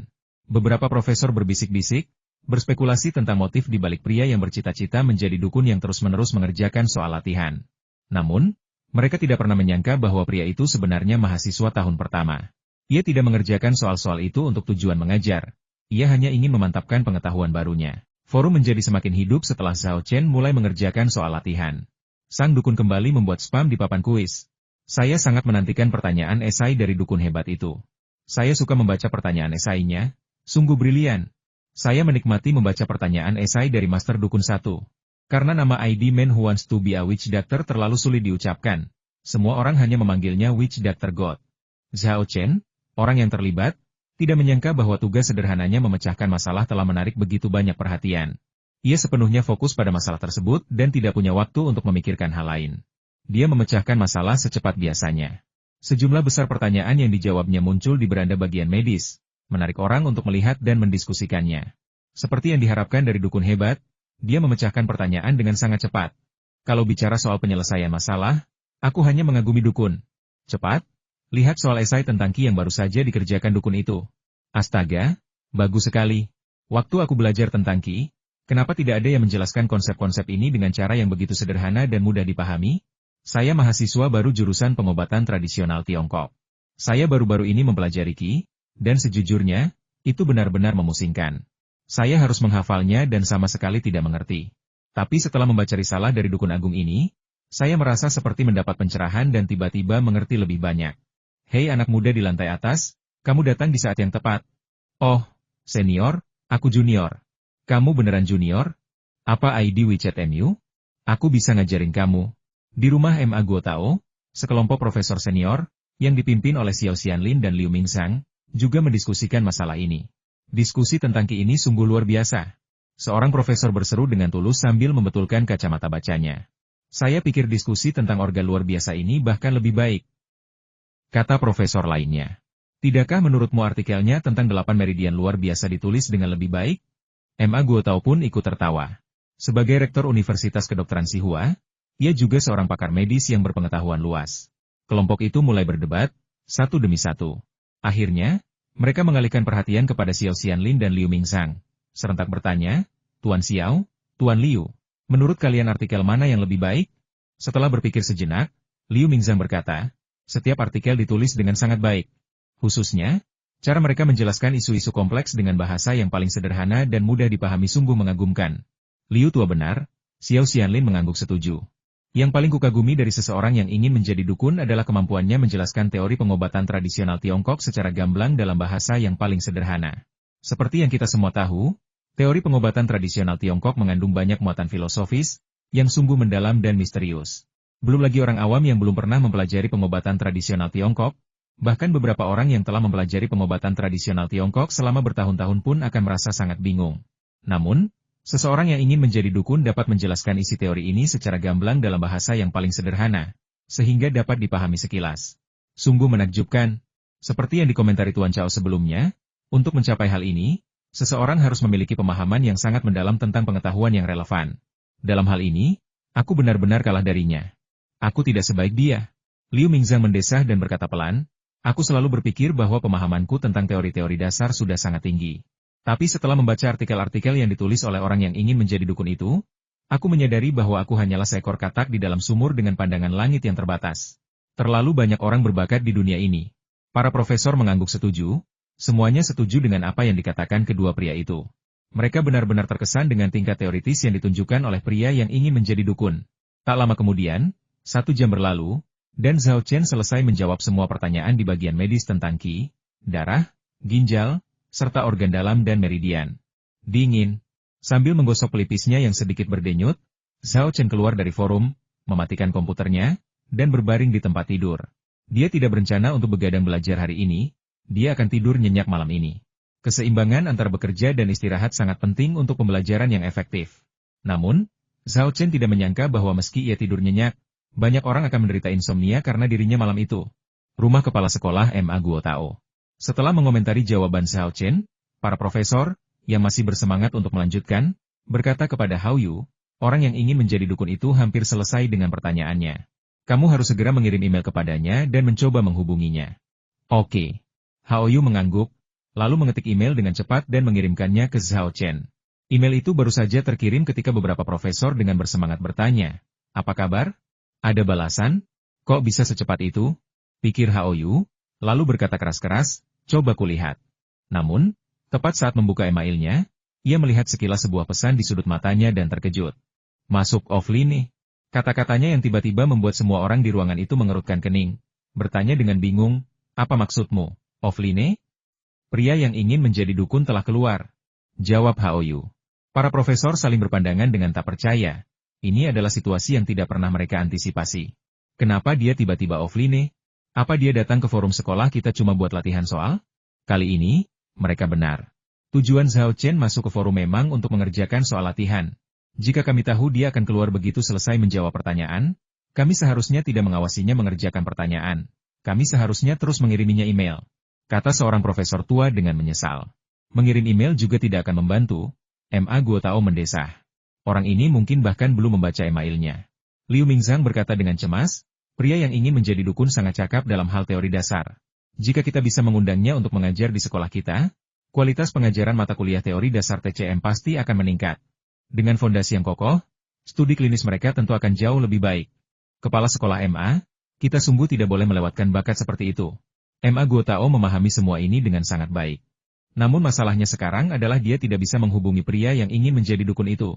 Xiao Xianlin menghela napas dan berkata pelan, seandainya kita tahu di mana orang ini berada, bahkan hanya alamatnya saja, kita bisa menemukan cara untuk menemukannya. Kita tidak akan seperti ini sekarang, berkeliaran seperti lalat tanpa kepala. Mata Hao Yu berbinar, dan dia menepuk dahinya dengan gembira ketemu. Aku bisa tahu di mana dia berada lewat alamat IP-nya. Mendengar ini, Ma Guo Tao sangat gembira dan mendesak. Bagus sekali. Hao Yu, cepat selidiki. Jika kau benar-benar bisa menemukan alamat orang yang ingin menjadi dukun itu, aku akan memberimu hadiah besar. Hao Yu segera bertindak, dan tak lama kemudian alamat IP pria yang ingin menjadi dukun itu ditemukan. Namun, ketika ia melihat alamat IP yang ditampilkan di layar komputer, ia terkejut dan ternganga. Karena alamat IP ini milik Universitas Kedokteran Sihua. Seorang pria yang ingin menjadi dukun, di sekolah kita? Gumam Hao Yu. Apa? Di sekolah kita? Kok bisa? Sekelompok profesor saling berpandangan, tak percaya dengan berita itu. Setelah jeda yang lama, Xiao Xianlin mengerutkan kening dan berkata, aku kenal semua guru di sekolah ini. Ya, mereka semua sangat terampil, tetapi dibandingkan dengan seseorang yang ingin menjadi dukun, mereka masih jauh tertinggal. Liu Mingzhang mengangguk dan setuju, situasi Xiao benar. Tak seorang pun di sekolah kita punya kemampuan seperti itu, bahkan situasi Xiao dan aku. Kalau bukan guru, mungkinkah itu murid? Ma Guo Tao tiba-tiba menyarankan. Seorang profesor yang lebih tua langsung membantahnya, dengan berkata, mustahil. Bahkan kami tidak punya keterampilan seperti itu, bagaimana mungkin seorang mahasiswa bisa memilikinya? Ya, tambah profesor lain, Pria yang bercita-cita menjadi dukun memiliki tingkat pengetahuan teoretis yang sangat tinggi. Mustahil mencapai tingkat itu tanpa belajar dengan tekun selama bertahun-tahun. Meskipun kami memiliki banyak mahasiswa dan anak-anak berbakat dari keluarga kedokteran di fakultas kami, tingkat pengetahuan mereka jauh berbeda dengan pria yang bercita-cita menjadi dukun. Profesor lainnya mengangguk. Tak seorang pun akan percaya bahwa seorang pria yang bercita-cita menjadi dukun akan menjadi seorang mahasiswa.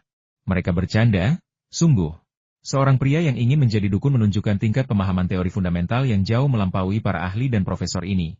Bagaimana mungkin dia seorang remaja atau mahasiswa di akhir usia belasan atau awal 20-an? Ma Guotao juga merasa tebakannya tidak dapat diandalkan. Setelah tertawa canggung, ia mengganti topik pembicaraan dan bertanya, lalu bagaimana alamat IP bisa menunjukkan sekolah kita sebagai lokasinya? Beberapa profesor menggelengkan kepala serempak. Meskipun mereka sangat ahli di bidang kedokteran, mereka sebenarnya tidak terlalu mahir menggunakan komputer. Namun, Haoyu memikirkan sebuah kemungkinan aku tahu. Orang yang ingin menjadi dukun ini pasti ahli komputer. Dia tidak ingin alamat aslinya dilacak, jadi dia masuk ke forum alamat IP sekolah kita. Dengan begitu, meskipun kita melacaknya berdasarkan alamat IP, kita tidak akan bisa menemukan alamat aslinya. Kesimpulan ini langsung diterima oleh semua orang. Dibandingkan dengan para mahasiswa, para profesor lebih cenderung percaya bahwa seseorang yang ingin menjadi dukun harus mahir dalam bidang kedokteran dan komputer. Aku tak pernah menyangka pria yang ingin menjadi dukun itu juga seorang ahli komputer. Sekarang kita bahkan kehilangan sedikit pun petunjuk. Ma Guotao menggelengkan kepala dan mendesah. Sepertinya kita hanya bisa menunggu dia online lagi. Tapi bagaimana kalau dia tidak mengecek emailnya lagi saat masuk ke akunnya lagi? Seperti kali ini? Seseorang menyuarakan kekhawatirannya. Ini Ma Guotao tertegun, dan yang lainnya juga terdiam. Setelah beberapa saat, Xiao Xianlin menemukan solusi. Katanya, berdasarkan pengamatan kita hari ini, pria yang ingin menjadi dukun kemungkinan besar sedang berlatih sesuai urutan pengajaran teori dasar TCM. Jadi, yang perlu dia lakukan selanjutnya adalah pertanyaan tentang etiologi, patogenesis, dan prinsip-prinsip pemeliharaan kesehatan. Mungkin kita bisa memodifikasi pertanyaan-pertanyaan yang relevan di bahan pertanyaan forum dan memasukkan apa yang ingin kita sampaikan kepadanya ke dalam pertanyaan-pertanyaan tersebut. Dengan demikian, selama dia mengerjakan pertanyaan-pertanyaan ini, dia pasti akan melihat pesan kita kepadanya. Ide bagus. Mata Liu Mingzang berbinar. Beberapa profesor lain juga setuju dengan pendekatan ini, dan akhirnya Ma Guotao membuat keputusan akhir mari kita lakukan seperti yang dikatakan Profesor Xiao. Para profesor segera memilih beberapa pertanyaan representatif untuk direvisi Haoyu, dengan memasukkan informasi rekrutmen dari Universitas Tsinghua untuk pria yang ingin menjadi dukun.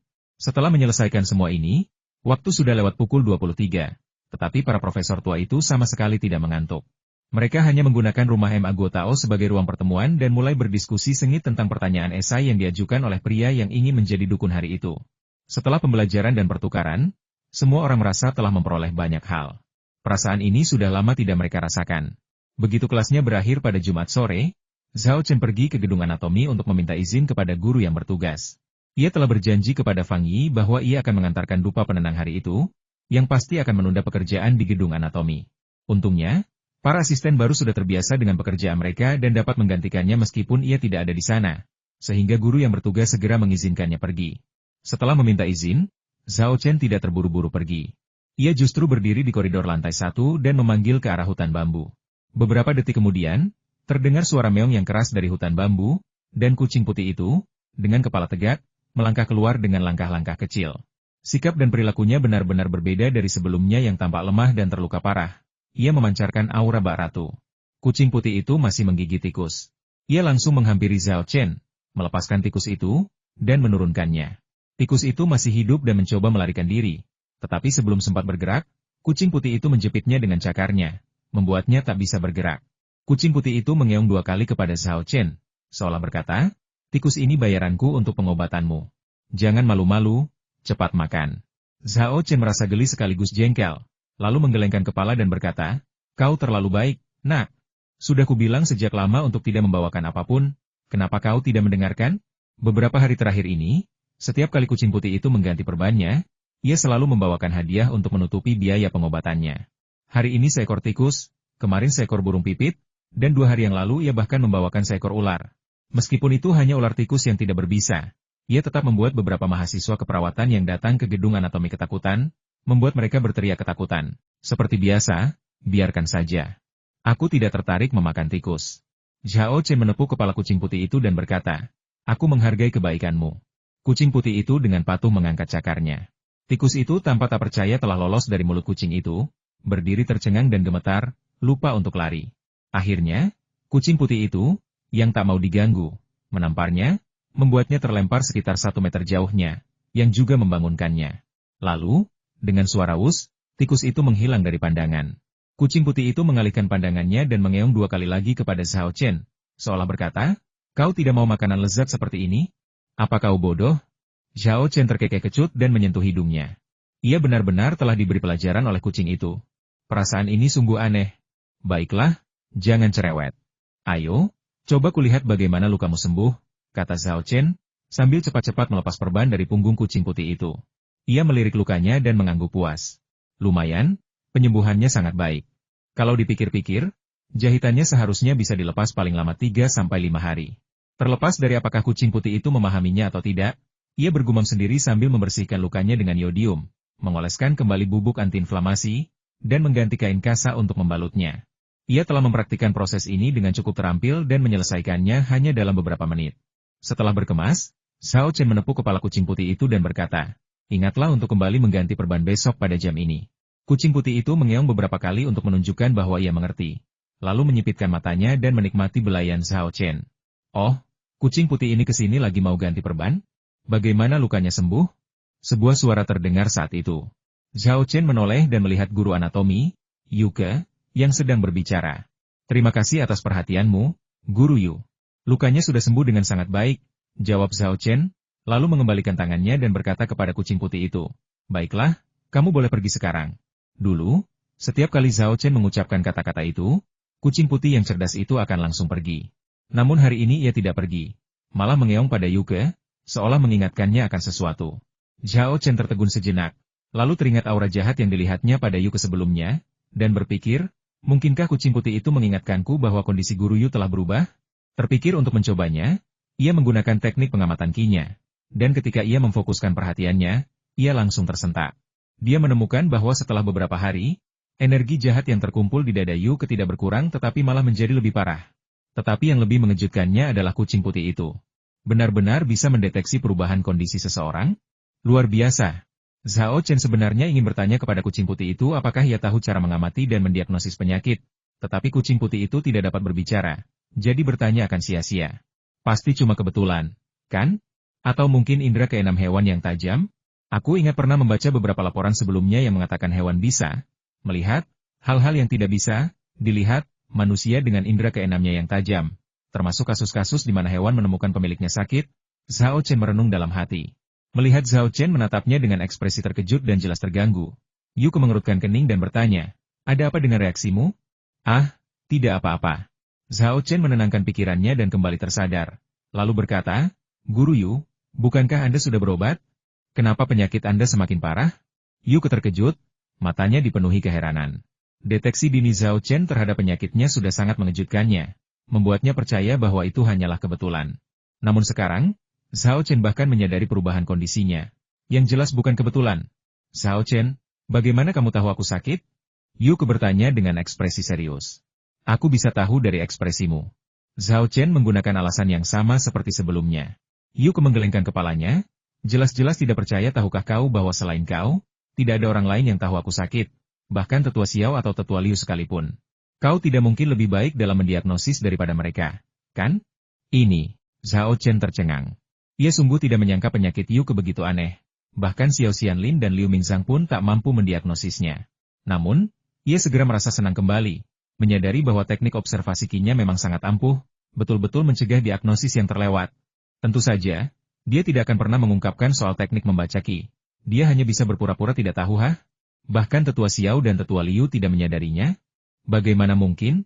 Kulitmu jelas menunjukkan tanda-tanda penyakit.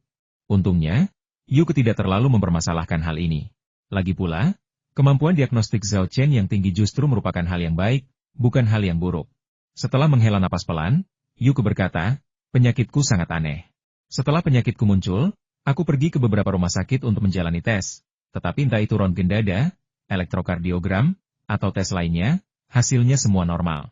Aku juga berkonsultasi dengan beberapa dokter terkenal, termasuk Dr. Xiao dan Dr. Liu, dan aku sudah mencoba banyak pengobatan Tiongkok dan Barat, tetapi tidak ada yang berhasil. Kemudian, Beberapa orang bahkan curiga bahwa aku menderita histeria.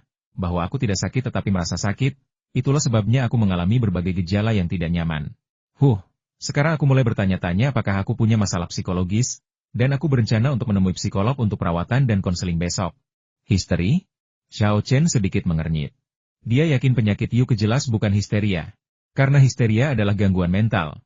Dan jika Yuke memang menderita penyakit itu, seharusnya energi jahat berkumpul di otaknya, bukan di dadanya. Namun, Xiao Chen tidak terburu-buru mengungkapkan kesimpulan ini. Lagi pula, penilaian ini didasarkan pada pengamatannya terhadap energi jahat melalui seni pengamatan Qi, dan ia tidak dapat menjelaskannya.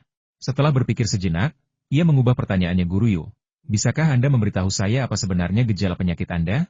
Dia berencana untuk bertanya terlebih dahulu kepada Yuke tentang gejalanya dan melihat apakah dia dapat menemukan kasus serupa dalam catatan medis yang ditinggalkan oleh Wu Peng.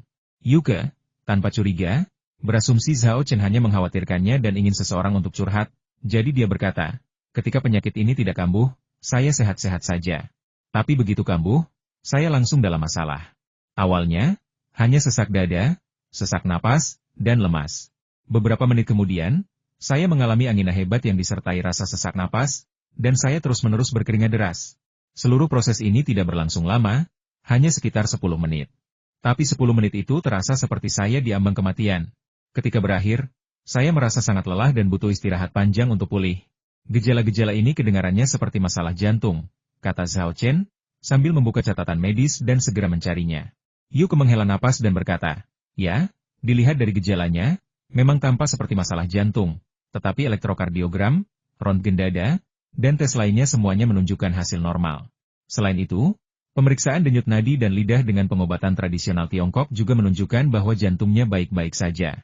Meskipun kami telah diberi resep obat untuk gejala-gejala ini, obat tersebut tidak berpengaruh. Kalau tidak, saya tidak akan menduga bahwa saya mengalami histeria. Ini benar-benar penyakit yang aneh. Setelah mencari beberapa kali, Xiao Chen menemukan beberapa kasus serupa dalam rekam medis. Namun, yang mana sebenarnya penyakit Yuke? Setelah meninjau kasus-kasus ini dengan saksama, Xiao Chen menemukan perbedaannya dan bertanya, Guru Yu, kapan penyakit Anda biasanya kambuh? Yuke bertanya, apa yang terjadi malam ini? Xiao Chen tidak menjawab pertanyaannya, tetapi bertanya lagi, apakah ada sesuatu yang kamu idamkan akhir-akhir ini? Yuke terkejut, tidak mengerti mengapa Xiao Chen kembali membahas makanan.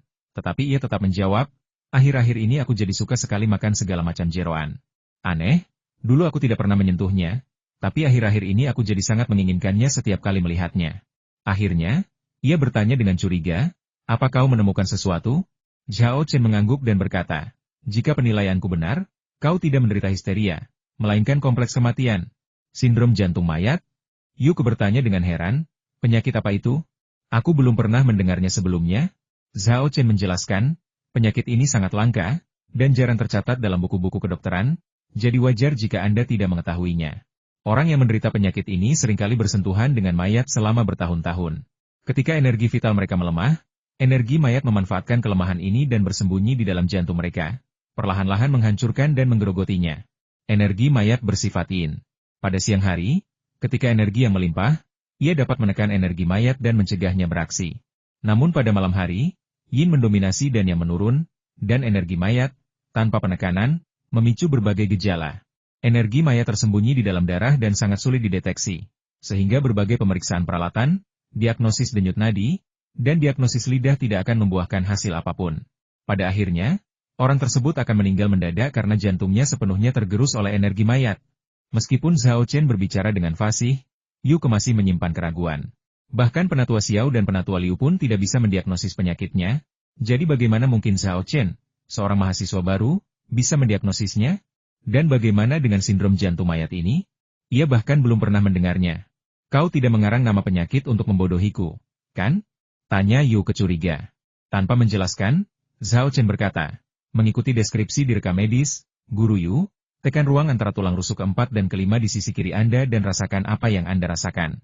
Yu keragu sejenak, tetapi menuruti perintahnya. Tiba-tiba, rasa sakit yang tajam dan menusuk muncul di dadanya, dan seluruh tenaga di tubuhnya seakan terkuras habis dalam sekejap. Ia terhuyung dan hampir jatuh. Xiao Chen telah mengantisipasi situasi ini dan segera melangkah maju, menangkap Yuke dan mencegahnya jatuh. Pada saat yang sama, ia mengulurkan tangan kirinya dan memijat dadanya. Ketika Zhao Chen meletakkan tangannya di dada Yuke, ia langsung merasa malu. Bahkan melalui pakaian dan bra Yuke, sensasi unik itu adalah sesuatu yang belum pernah ia rasakan sebelumnya. Ia begitu fokus membuktikan diri hingga lupa bahwa Yuke adalah seorang wanita. Baru sekarang, saat ia memijat dada Yuke untuk meredakan rasa sakitnya, ia menyadari kesalahannya. Meskipun malu, ia tak bisa berhenti. Jadi ia segera menjelaskan, "Guru Yu, maaf, saya tidak bermaksud menyinggung Anda." Yuke sangat kesakitan hingga dia tidak bisa berbicara sama sekali, dan hanya bisa mengerang 2 kali sebagai respons. Zhao Chen menguatkan dirinya dan terus memijat dada Yuke. Gerakannya sangat kaku karena gugup, tetapi untungnya, hal itu tidak memengaruhi efektivitas terapi. Setelah beberapa saat, Yuke merasa jauh lebih baik. Ia menghela napas lega, memelototi Zhao Chen, dan berkata dengan kesal, "Baiklah, lepaskan tanganmu dariku. Sampai kapan kau akan terus memijatku?" "Ah, ya, ya." Zhao Chen segera menyingkirkan tangannya, masih menikmati sensasi yang baru saja dirasakannya. Melihat dia teralihkan, Yuke mendengus dan bertanya, "Apakah rasanya enak disentuh?" "Nyaman," jawab Zhao Chen tanpa sadar, lalu menyadari ada sesuatu yang terlewat dan langsung merasa malu. Untungnya, Yuke tahu bahwa dia baru saja mengobatinya, jadi dia tidak terlalu menyalahkannya. Dia hanya berkata, "Jangan beritahu siapapun tentang apa yang baru saja terjadi. Kalau tidak, aku punya banyak cara untuk menghadapimu." Zhao Chen menepuk dadanya dan meyakinkannya, "Jangan khawatir, aku sama sekali tidak akan memberitahu siapapun. Aku merasakan sakit yang tajam saat menekan tulang rusukku tadi." "Apa yang terjadi? Apakah itu juga disebabkan oleh energi mayat?" tanya Yuke. Sebelumnya ia cukup skeptis dengan penjelasan Zhao Chen, tetapi sekarang ia percaya bahwa penjelasan itu 70 hingga 80% benar. "Ya." Zhao Chen mengangguk. "Bagaimana penyakit ini harus diobati?"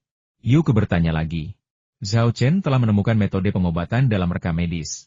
Untuk kematian jenazah, pengobatan terbaik adalah akupunktur. Titik-titik akupunktur dicatat secara rinci dalam rekam medis. Namun, teknik memasukkan dan memanipulasi jarum bukanlah metode akupunktur biasa. "Guru Yu, pernahkah Anda mendengar tentang teknik ular 9 titik?" "Belum pernah dengar." Yuke menggelengkan kepalanya. Ia terlatih dalam pengobatan klinis barat dan telah lama mengajar anatomi setelah bersekolah di sana. Ia tidak tahu apapun tentang akupunktur pengobatan tradisional Tiongkok. "Hanya teknik ular 9 titik yang dapat menyembuhkan penyakitmu," kata Zhao Chen dengan wajah getir. Sekarang, lembar informasi tersebut telah mengungkap isi teori dasar TCM, tetapi bahkan tidak ada sedikit pun jejak akupunktur. Mengenai teknik probe ular 9 titik yang unik, ia bahkan belum pernah melihatnya sebelumnya, apalagi tahu cara menggunakannya.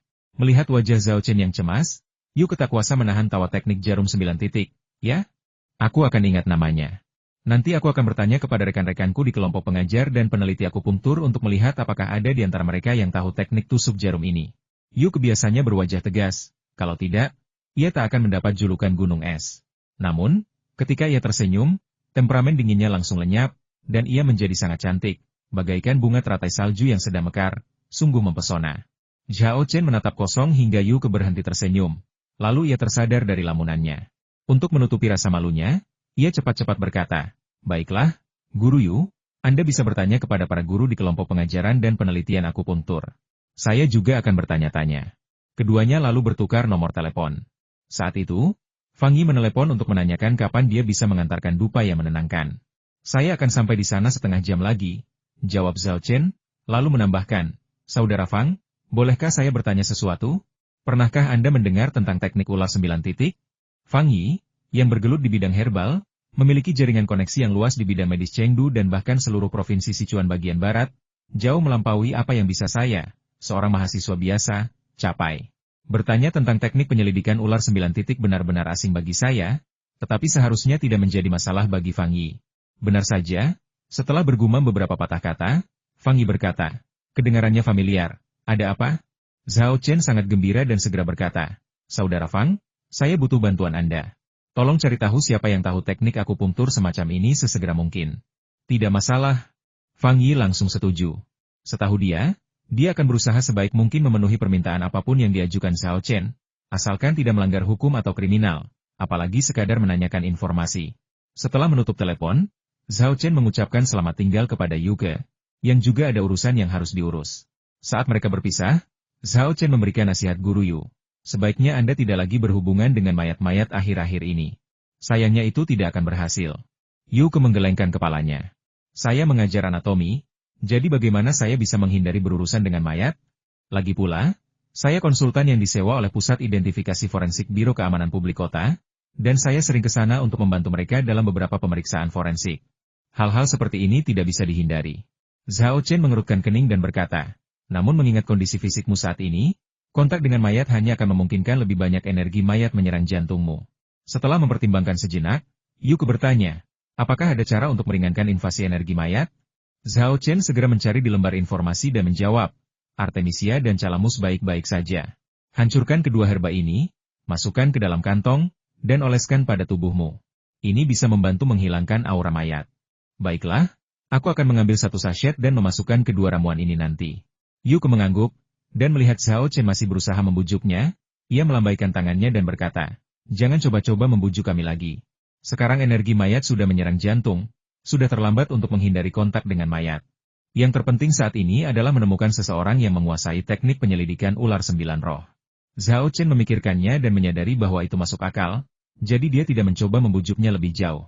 Dia hanya berkata, Guru Yu, saya akan berusaha sebaik mungkin untuk menemukan seseorang yang menguasai teknik ular 9 titik. Saya akan segera memberitahu Anda jika ada kabar. Yuke mengangguk dan berkata, kalau begitu, terima kasih sebelumnya. Aku akan menghubungimu jika ada kabar. Setelah ragu sejenak, ia tak kuasa menahan diri untuk bertanya, bagaimana kau tahu tentang sindrom jantung mayat dan teknik penyelidikan ular 9 titik? Tidak mengherankan dia penasaran, dia belum pernah mendengar tentang keduanya. Meskipun mengajar anatomi, ia bekerja di sekolah kedokteran dan memiliki pemahaman yang cukup tentang pengobatan tradisional Tiongkok. Terlebih lagi, ketika Zhao Chen menelepon sebelumnya, ia bertanya kepada beberapa profesor akupunktur melalui WeChat, dan tanggapan yang ia terima adalah bahwa mereka belum pernah mendengar tentang sindrom jantung mayat atau Lingxi Jiu Zhen. Bahkan guru di bidang terkait pun tidak tahu. Jadi bagaimana Zhao Chen bisa tahu? Jika ia berasal dari keluarga dokter, bisa dibilang ia memiliki latar belakang keluarga di bidang kedokteran. Tetapi kenyataannya tidak. Zhao Chen menjawab, saya melihatnya di sebuah buku.